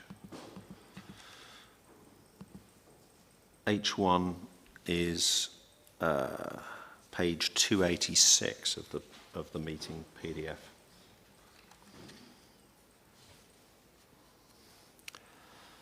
So this reflects the change to the unmet need allowance, which has increased from 1,450 to 1,900. Given the policy context we're in, won't do any harm at all. The overall housing figures have been updated from 15,628 for 15,465, and the additional allocations in the Reg 19 from 2,685 to 2,875. So that's the main thing happening here, which is those allocation numbers have been updated. I think we're happy with that as an overall figure.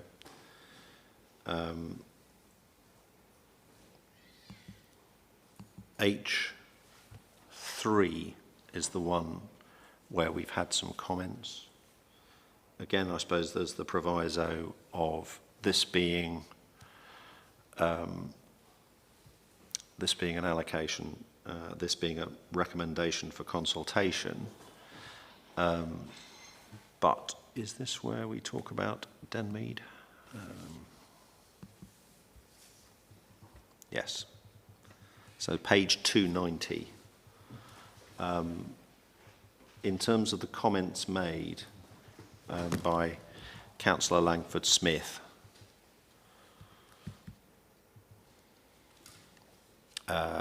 what is the net picture? How do we deal with windfalls?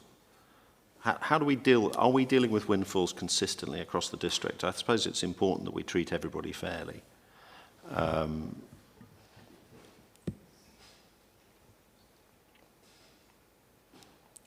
And how do we deal with commercial to? Do we count commercial to residential as a windfall? Thank you. So we've had extensive discussions with representatives from Denmead Parish Council. We've exchanged numerous correspondence with them about the approach that we've taken, and hopefully that is clear about why we've taken a certain approach. It is true that obviously office to residential doesn't obviously trigger the same requirements as a normal planning permission, but obviously that's the way the obviously works at the moment in terms of obviously the guidance and the advice that we work under. We are taking a consistent approach in terms of windfall and how we deal with it, and basically that is set out in the windfall policy that we've got on the website. But like I say, we've had extensive discussions with representatives from Denmead Parish Council and exchanges of emails and letters that clearly explains how we deal with the windfall allocation, how we've dealt with the 100, and obviously what we'd encourage them to do is progress with the neighbourhood plan to obviously meet the 100 that we've identified in a Reg 19 local plan. Just for clarification, are we treating everywhere the same in terms of these? Obviously, we have an Article 4 direction in the city centre in some places, but in terms of how we handle conversions, commercial to residential conversions, and how we handle windfall. Yeah, short answer is yes, we are consistent in the way that we've dealt with obviously sites, and obviously with the site in question, obviously the offices are located outside obviously the settlement boundary, so we have been clear and consistent in terms of the approach that we've taken.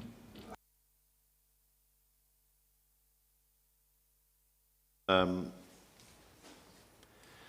next one where I think we might want to quickly touch on it is H5, where we're changing the wording and the thresholds. What exactly have we done here? This is in terms of the criteria and the policy. Take me through what we've adjusted here, if you could. Mr. Ayling. Yes, sure, if I may. The changes to this policy, the Reg 19, are really about picking up the messages from the most recent strategic housing market assessment evidence on future needs, so that the initial split of dwelling types and sizes is in line with that most recent evidence, and hence that's reflected in the changes there. Okay, thank you.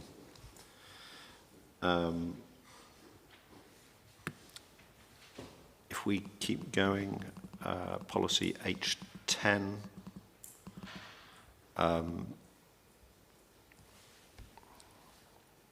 the HMO policy, we've added a requirement to manage waste properly. Hurrah. Now,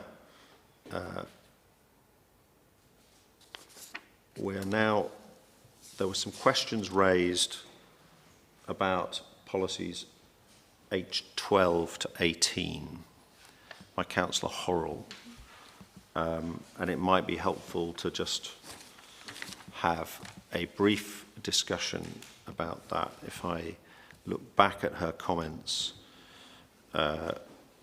she was asking whether we have fulfilled the need identified for gypsy and traveller sites, and she was asking about what was policy H17, which I believe we've removed, about Carousel Park. So can you just clarify what exactly happened here, and if you have any comments on what she said? Yes, Chair, if I can answer that one. No, we aren't able to demonstrate a 5-year land supply of traveller sites. It's been the case for several years that we haven't been able to show adequate supply of travelling showperson sites. And with the new pitch requirements that have come out of the evidence base, we're now not likely to be able to demonstrate that for travellers too. The problem is that we simply don't have the sites. We've done a topic paper on gypsies and travellers, which has looked at the needs and adjusted the needs and looked at all the potential ways of trying to find suitable sites, and still haven't been able to come up with enough. So, unless anyone is able to put forward suitable sites for us to consider allocating, then that is the position we're in. What it means is that in practice, and this has been the case to an extent already, the tilted balance that Mr Fraser-Urquhart talked about for housing applies with travellers, and if we get a planning application and we're not able to show an adequate land supply, the presumption is that should be permitted, unless there are very clear reasons for not doing that. And you know, that would be the case until we were able to meet our needs. So if we permit some sites, that would increase the supply, and that might take us out of having a shortfall. I think the specific questions on Carousel Park, they were about the figures in policy H13 in the table there, where Carousel Park is listed as a travelling show person site because it has an existing consent for 9 travelling show persons plots, and that's shown at the top of the table, the left-hand side of the table in policy H13. And as a result of the recent appeal, it's now also got a consent for 24 gypsy pitches, which is shown over the page in the left-hand column of on page 321. Just trying to find it, yeah, about halfway down, the 24 pitches there. So it does take account of the recent appeal decision. It is factually accurate in that there are 24 authorised gypsy pitches now, and there are 9 authorised show persons pitches. It may be the case that they can't all operate at the same time, but that is what is authorised. As you say, the allocation for Carousel Park, which sought to retain it as a show person site, has been dropped because that's simply not realistic in the light of the appeal decision which permitted gypsies on the site. But there is no intention to increase the capacity of the site. You know, there is no local plan policy seeking to do that. There are general policies that allow for intensification of traveller sites, and if an application were made to do that, that would be subject to that policy, the same as any other site. But there is no intention through the plan to increase the intensity of development at Carousel Park beyond what's now been permitted through the appeal.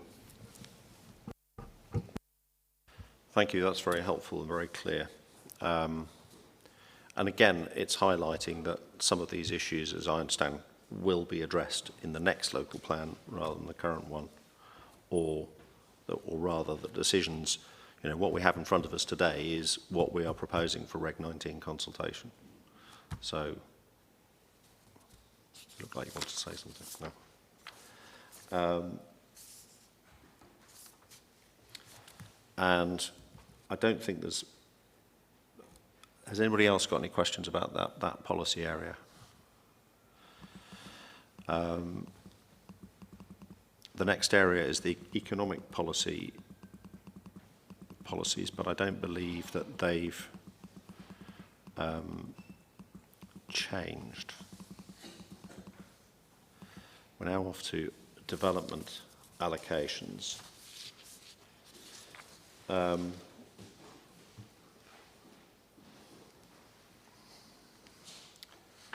So we've talked, I believe, about the new allocations at Sutton Scotney and Wickham.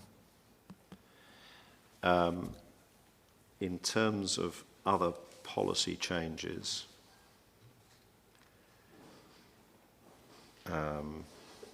there was a discussion about the council's owned sites and what we would do with that. And we can maybe touch on our owned sites and talk about them in housing terms.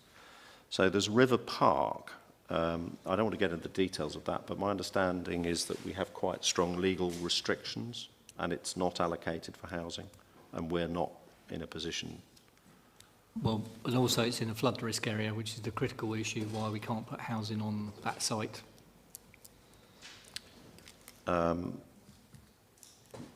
There was an idea for the depot that it would be entirely housing and not have a shop or community facilities, or not have a shop, which I know is the number one thing that people want. As far as I know, that's at the advanced stage of reaching a developer agreement with selling that land. The shop came out of public consultation process, which was something that local people particularly wanted, included in that area. So I don't think that affects the number of dwellings that can go on that site. And like I say, an application will be coming forward for that site fairly shortly. So in practice, that one will be governed by the current local plan. It was likely to be governed That's by correct. the current local plan. It's unlikely. Yeah. Yeah. Okay. St Peter's car park is listed for housing, so presumably people agree with that.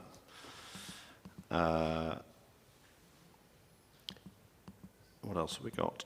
In terms of other sites, Central Winchester regeneration. Winchester and Station Approach, for which we all do have numbers on. Yeah, we have large, I mean, I don't think that the intention would be to, I mean, Central Winchester, there has been a huge amount of consultation over the years, and an SPD which assumes mixed-use development, and I don't think the intention is that we throw the vision that has been developed and contracted with a partner into the bin at this stage. And I don't think it's, again, based on the feedback we've had, it's not what residents want. And Station Approach, again, there's been quite heavy consultation with residents. And in practice, the master plan for that will be coming forward. And again, I think we would support that being mixed-use development. It feels contrary to pick the area around a station for purely housing with no commercial activity. In terms of other policies, there are some adjustments to numbers in here that we may need to touch on, just to confirm that we've looked at them. W4,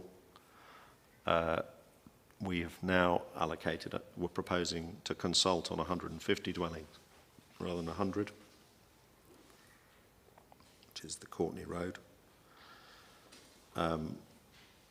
River Park did make reference to, did it make reference to student housing? Yeah, Adrian, could you explain what's going on with W10 and 11 in terms of student housing? Yeah. So the Reg 18 local plan did basically have a criteria in policy W10 River Park for basically student accommodation to be provided off-site for the flooding reasons that I've mentioned. But a number of representations we received said that basically you haven't got a site to demonstrate that 100, so you can't count that 100 in your housing allocation. So we've removed that reference to that. What we have done is basically made a general kind of assumption of student accommodation, this is purpose-built student accommodation, of around 200 in the local plan housing land calculations. And we've got a student topic paper on the internet that basically clearly says from the University of Southampton that they've got intentions to basically bring forward a student housing scheme within the local plan period. And obviously we've got a live planning application not yet determined at Bushfield Camp, which does include some student housing, obviously inward looking albeit. So we feel confident that obviously it's better to assume a 200 figure rather than basically allocating a site obviously well associated with River Park. Okay, thank you very much indeed. We enter the South Hampshire allocations. There's an increase in Wester Waterlooville by 50, North Whiteley by 10, Whiteley Green has a reduction of 45 dwellings, but the addition of a primary school.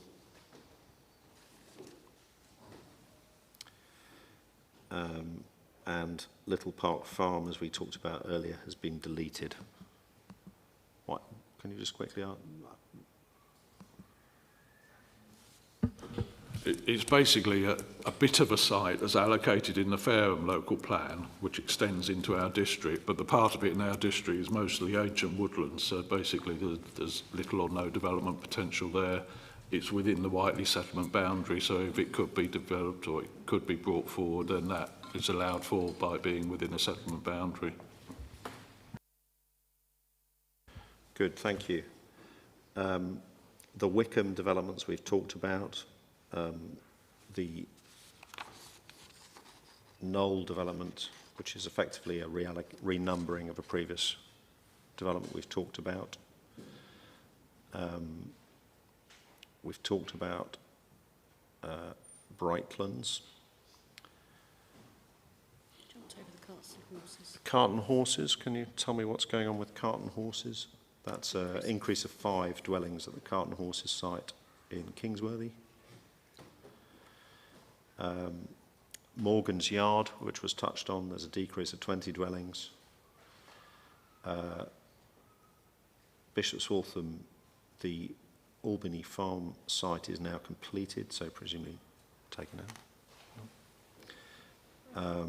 We've widened the Tollgate Sawmill allocation in Bishop's Waltham to allow for a doctor's surgery to be relocated. It's a big priority for us to support the local community and the NHS in their desire for a better GP surgery, and then another Bishop's Waltham one, a minor amendment to the site boundary. And I think, in terms of policies, that is it. Any other comments on this?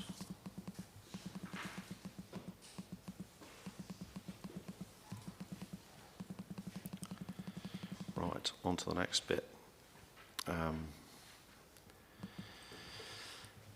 The next section is the IIA report. This is a technical report. It is a very interesting read, but it is to be taken as a whole, is my understanding. I don't know if people have any questions or comments on it.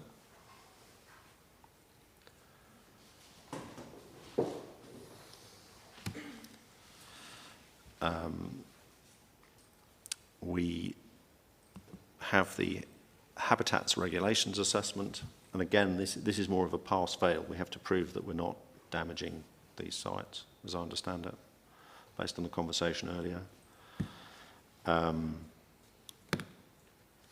And what can I say? It's fine. It says keep going, but we do need to consult on it.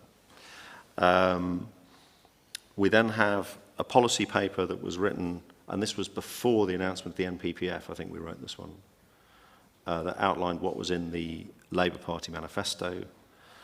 I think we've addressed all of those points. I don't know if anybody else has any comments on it. We now have comments from the Scrutiny Committee. Okay, let's have a look at these. So the first one is, look at how... Sorry to interrupt you.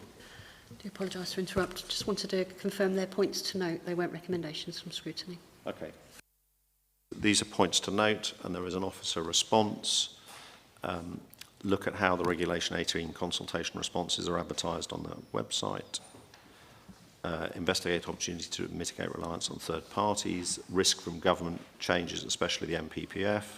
Look at opportunities to align on policies with neighbouring authorities. So I think we've actually considered all of those during the course of the meeting.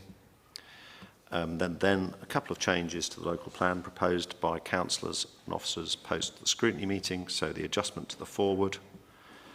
The main two here, and it does actually address a point that was made by Councillor Langford-Smith, which related to the NHS.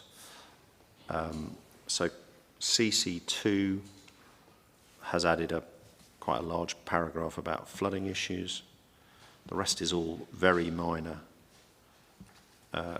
changes. The one thing that is worth tapping on is that there is now an explicit policy that addresses, or additional paragraph that addresses the point about the ICB's comments about surgeries that don't have enough space. This is on page 3114. We've made it there. And the paragraph is basically the same for the two of them, except the first one, which deals with a set of communities, says that it doesn't apply where outline consent is in place. But essentially it is putting in there to say that developers need to contact the ICB at an early stage to engage with the question of GP provision.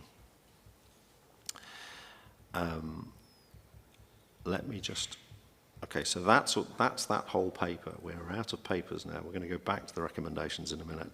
I think what we do need to do is just check that all the comments we received or the questions that were raised in the deputations or the representations have been met.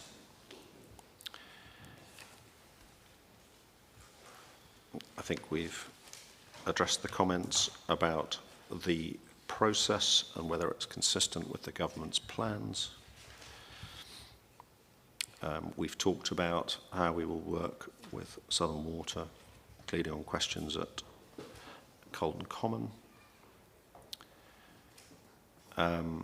We've touched on Councillor Godfrey's points about changing the use mix on our own sites. I think we've covered, on E9 and E10, there was a discussion about agrivoltaics, which we didn't cover while we were going through. Sorry about that.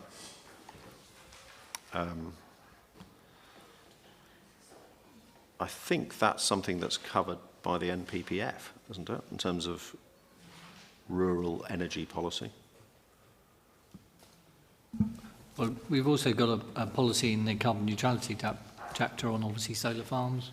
So obviously it depends obviously what that proposal is when it comes forward. But there is guidance obviously in the NPPF and obviously a new kind of planning practice thing. But I'll pass to Andrew anyway. Yes, the revised NPPF has some quite radical changes with respect to renewable energy provision, which I can explain in detail if you really want me to at this time, but just to summarise really, it moves from an old policy regime where things should be approved if their effects can be made acceptable to a policy regime where the starting point is that local planning authorities should approve all forms of renewable energy. And so the regime going forward is likely to involve much less scope for local planning authorities to turn them down. So this sounds like, again, it's something that can be addressed in theory. People can raise during the Reg 19 stage, but it sounds more like it's something to be addressed in response to the NPPF consultation. Absolutely. And again, one of the advantages of starting afresh by moving this plan forward is that one will be able to consider that aspect of national policy once it's actually been promulgated and we know whether these fairly controversial and far-reaching reforms will actually come to pass. And that is quite an important point, and certainly in conversations I've had in many ways, it's the most startling element of the draft NPPF is that the obvious line of resistance to, for example, wind farms or solar farms, which was contained within the wording of the NPPF, has now gone. And so it will be much more difficult to construct policy-based arguments against renewable developments. Good, thank you. And again, it's something that if people wish to raise concerns, they can do through to the Reg 19 process, but it sounds like it might be a bit challenging or a bit of hiding to nothing. Yeah, well, it's I suspect it's more one, as you've suggested, for responses to the NPPF consultation. Yeah. And as one of the more radical changes, it is probably one that is more likely to be watered down in the final version than some of the changes in housing and greenbelt policy, which are widely anticipated and very much in line with what was proposed in the government's manifesto. I think that's, yeah, thank you for highlighting that. And it is quite an important point, and certainly speaking to parliamentarians, as I try to speak to our local MPs of all parties, it is by no means guaranteed that the NPPF will get through Parliament unchanged or go through the process unchanged. Yes, it's not a matter for parliamentary approval, actually. It's a government promulgation, but yes, it will be subject to consultation. About new towns the process for that sits, it may be something where, the process for that is not something that's being put forward as a planning policy that all local authorities need to look at.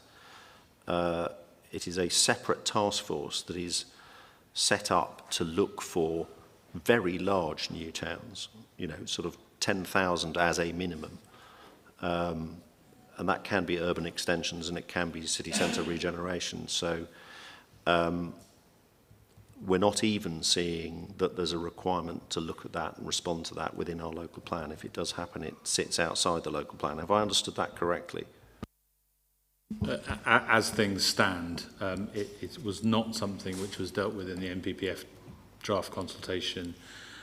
The ministerial statement which accompanied the promulgation of the draft NPPF simply mentioned that new towns were a policy objective and that further work was being done to provide a consultation document on exactly how that will work. So the short answer is nobody really knows. I mean, they've appointed a task force to work on it and to report back on a list of proposed new towns. Correct. I believe. I think we've touched on the question of should we not put any sort of wider infrastructure into WCC-owned sites. We've, I think, covered, checking, I think we have broadly covered everything that was said. Can check your notes. Is there anything we've missed? I didn't see anything else. And if we, yeah, I can't see any notes further in my comments. Right, we have been through the paper. Are there any remaining questions that Cabinet colleagues have? Debate. Councillor Lerney. Thank you. I think one of the key questions that was presented to us was why are we moving ahead now rather than dealing with the government's new planning numbers? And I would say about that in particular that our existing plan was agreed in 2013. It's 11 years out of date and does not reflect current thinking. It doesn't reflect the world we currently live in, and in particular, it doesn't reflect the climate emergency. There are 68 policies in this local plan outside of those that deal with housing and housing allocations. And I think it's really important that while the focus does tend to be on those allocations and where we're proposing to put houses, there is so much in this about the kind of place we want to be going forward. It is vital that we get the policies in place which will lead us to building homes which are more energy efficient, cheaper to run, on developments that provide ready access to green spaces, services, education and employment without the need to use a car. So I think the plan that we're putting out to consultation does reflect our aspirations and targets for a greener district, but they're not just our aspirations. I think one of the things that has come very clearly out of the Reg 18 consultation is the strong support for that direction of travel. And the new plan does strengthen those policies on climate change, biodiversity, sustainable travel, air quality and renewable energy. These are significant changes compared to the previous plan, and setting them in place now, as opposed to starting again, will put us, I think, in a really good place, not only to move things on faster in line with our greener, faster agenda, but will also make it easier for us to select those sites that we are going to need going forward to meet those government targets. And I don't think we're not ashamed about wanting to build more houses because we know that the need is out there. Our residents need more houses. In particular, we need to be pushing forward on those social and affordable homes that will stop so many of our residents struggling, to afford to live. So I think I welcome the fact that we are in a position to move this forward. I think it's fortunate that the hard work our officers have done over the past couple of years has put us in that position. But I'm very happy to endorse this as a document that I'm happy to support and put out to consultation. Thank you, Councillor Lerney. Anyone else? Councillor Thompson. Just a few comments, because obviously it's been a very long meeting. I'd just like to point out that it's taken us 3 years to get to this point, and actually over those 3 years there have been many times, and I've lost count of how many times we've had to stop and consider what we were doing, because the government of the day has thrown up new new points that we needed to consider. So I agree entirely with what Councillor Lerney has said. It's really important that we have a sound local plan to ensure we get the development that we want to see, and it's not a free-for-all where developers just come in and we have absolutely no grounds on which to challenge those plans. So I'm completely in agreement that we are moving ahead with this at pace. I'd like to thank the officers for all the work they've done over many years. And so just to sort of say, no, we're starting again, and then having to go through all of those, the same consultation exercises and the same gathering of evidence, the cost of that just fills me with absolute horror. Councillor Lerney is absolutely right. I am really happy with what we are looking at to approve today and to go out to our six-week consultation. And it does put in place those kind of policies that will see us looking ahead to the future in terms of what we want to achieve on carbon neutrality and the standard of homes and neighbourhoods that we want to provide within our district. So very happy to support the recommendations. Thank you very much indeed. Councillor Westwood. Thank you, Leader. I also endorse the comments of both of my colleagues who've both spoken. I'll take us back to a point made right at the beginning of this meeting, in that putting forward the Reg 19 proposal at this time is not avoiding difficult decisions. We're not doing that. We are putting ourselves in a place where we can move forwards from a stable base and make good decisions based around the future NPPF. And I think that's a better place for us to be than be in a place where we don't have a viable local plan and we are trying to manage planning by appeal whilst reworking an entire new local plan. So I endorse the recommendations today. Thank you. Thank you very much indeed. There's no requirement. Good. Okay. Thank you very much indeed, everybody. There's always a tension in our district between protecting our past and planning for the future. Our history, our nature, all the things that make Winchester and the other communities that make our district such a special place to live. But we can't stand still. We face new challenges: climate change and its impact, nutrient pollution, a growing population, supporting a growing economy, and the resulting challenge to affordability and the need to ensure that the Winchester district is a place where everyone can thrive. The national context we operate in is also changing. We have a government that is asking all councils to play their part in tackling the housing crisis, highlighting, as they call it, a moral obligation to see more homes built, the need for more social and affordable homes, making brownfield land the first port of call, and ensuring that development delivers the infrastructure we need, and to move ahead at pace with our strategic planning. The proposal before us today tackles those challenges head on. Our district has seen more houses built in the 3 years to 2023 than any other authority in Hampshire. And this plan carefully increases the allocation of sites, going beyond the voluntary target required by the last government, with demanding requirements for affordable housing, putting brownfield first, although also making sure that the infrastructure we need goes alongside the housing that is built on brownfield, tackling phosphate and nitrate pollution, supporting biodiversity and tackling the climate crisis. And it requires the level of infrastructure and the quality of design that people rightfully expect in our district.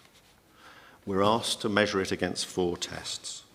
The fact that it is positively prepared, that it thinks to the future and addresses the challenges we face, that it's justified, that the evidence sits behind it, that it's effective, and our rate of construction would suggest it probably is, and it's consistent with national policy. And we're doing so in a way that is consistent with the draft NPPF and the guidance that's been issued on it.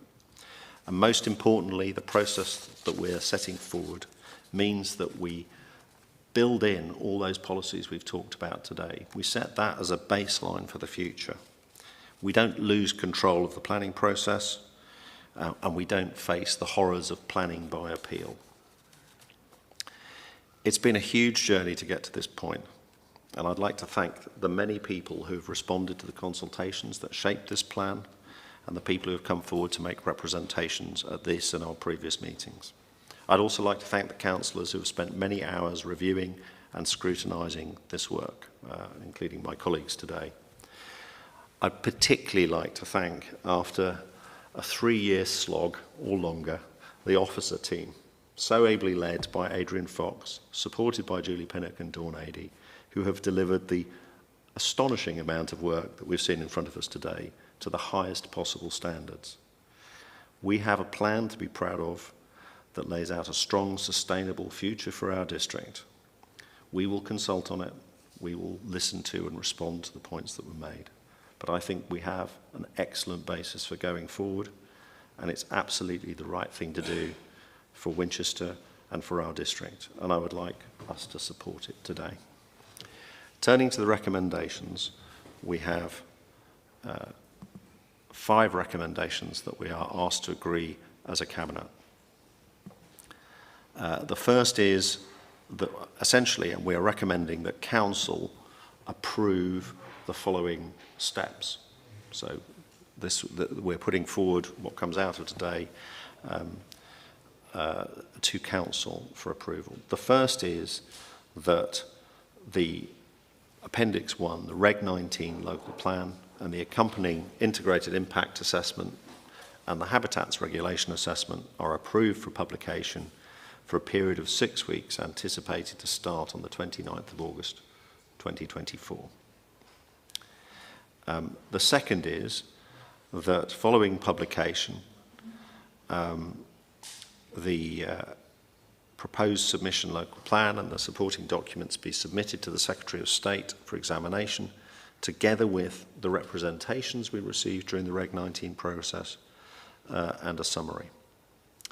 The third is that authority is delegated to the Strategic Planning Manager in consultation with the Cabinet Member for place in the local plan to prepare an addendum to the plan that may be necessary to address any soundness issues raised by representations received in response to the Reg 19 public consultation, and submit this addendum along with the local plan to the Planning Inspectorate.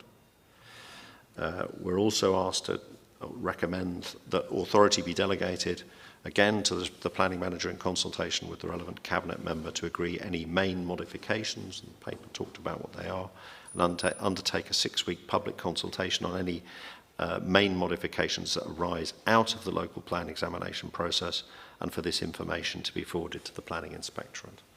And finally, we're asked to delegate authority to make any necessary editorial changes and minor amendments to the Winchester local plan submission Reg 19, integrated impact assessment, habitats regulation assessment prior to publication, submission and during examination to assist with consistency, explanation, graphic design and presentation. Cabinet, are you agreed? Sorry? Oh. Sorry, I just wanted to pick up a point. You discussed during your question session whether you wanted the introduction amending. Did you want to put that as a subject too, or are you happy that that's a minor amendment? You wanted to put the national policy Do we want to... context. I do apologise for coming in late there. A fair question to ask. Councillor Lerner, you stuck your hand up. It doesn't actually change any of the policies. So I would have described that as a minor amendment, but I would respect the legal view. Well, I imagine you're right, but it's presumably not difficult just to add the words after the words editorial changes and minor amendments, just to say open brackets, including, for the avoidance of doubt, amendment of the opening paragraphs of the submission local plan to whatever, some appropriate language. To reflect how the process has changed in light of the NPPF consultation and other government announcements or something like that. Something of that nature, yeah. Yes, I think let's put the power to do that into the recommendations. No, that's very helpful. So are we happy with that amendment? In other words, we're just being explicit about the need to make adjustments to reflect the latest government position and the NPPF consultation. Yeah. Yes, sorry, but what are the words of the recommendation? Do you have the exact words you want to read out? I've got the... I'm afraid I'm not entirely sure which recommendation. I was just quickly trying to find the wordings. It was to go after agreeing minor so it's amendments. recommendation 5. Recommendation after 5. the brackets with regulation 19. Okay. I've written to... Or after, sorry, after the words habitats regulation assessment, put including... oh no, okay. I'll tell you. So we'll do it at the end of recommendation 5 to assist with consistency, explanation, graphic design and presentation, and to enable any clarification necessary to outline how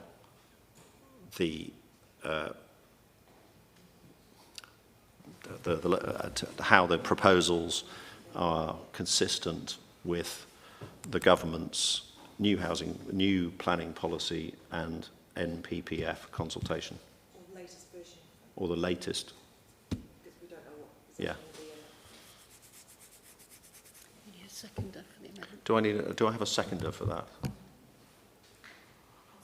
Councillor Lerner, okay. Okay, so with that amendment, are we happy to agree those 5 recommendations? Agreed. Thank you all very much indeed. And thank you for all your work in the meeting so far. Thank you again to the officers for all their hard work. Thank you for Mr. Fraser Urquhart for his very helpful and useful advice during the course of the meeting. I declare the meeting closed.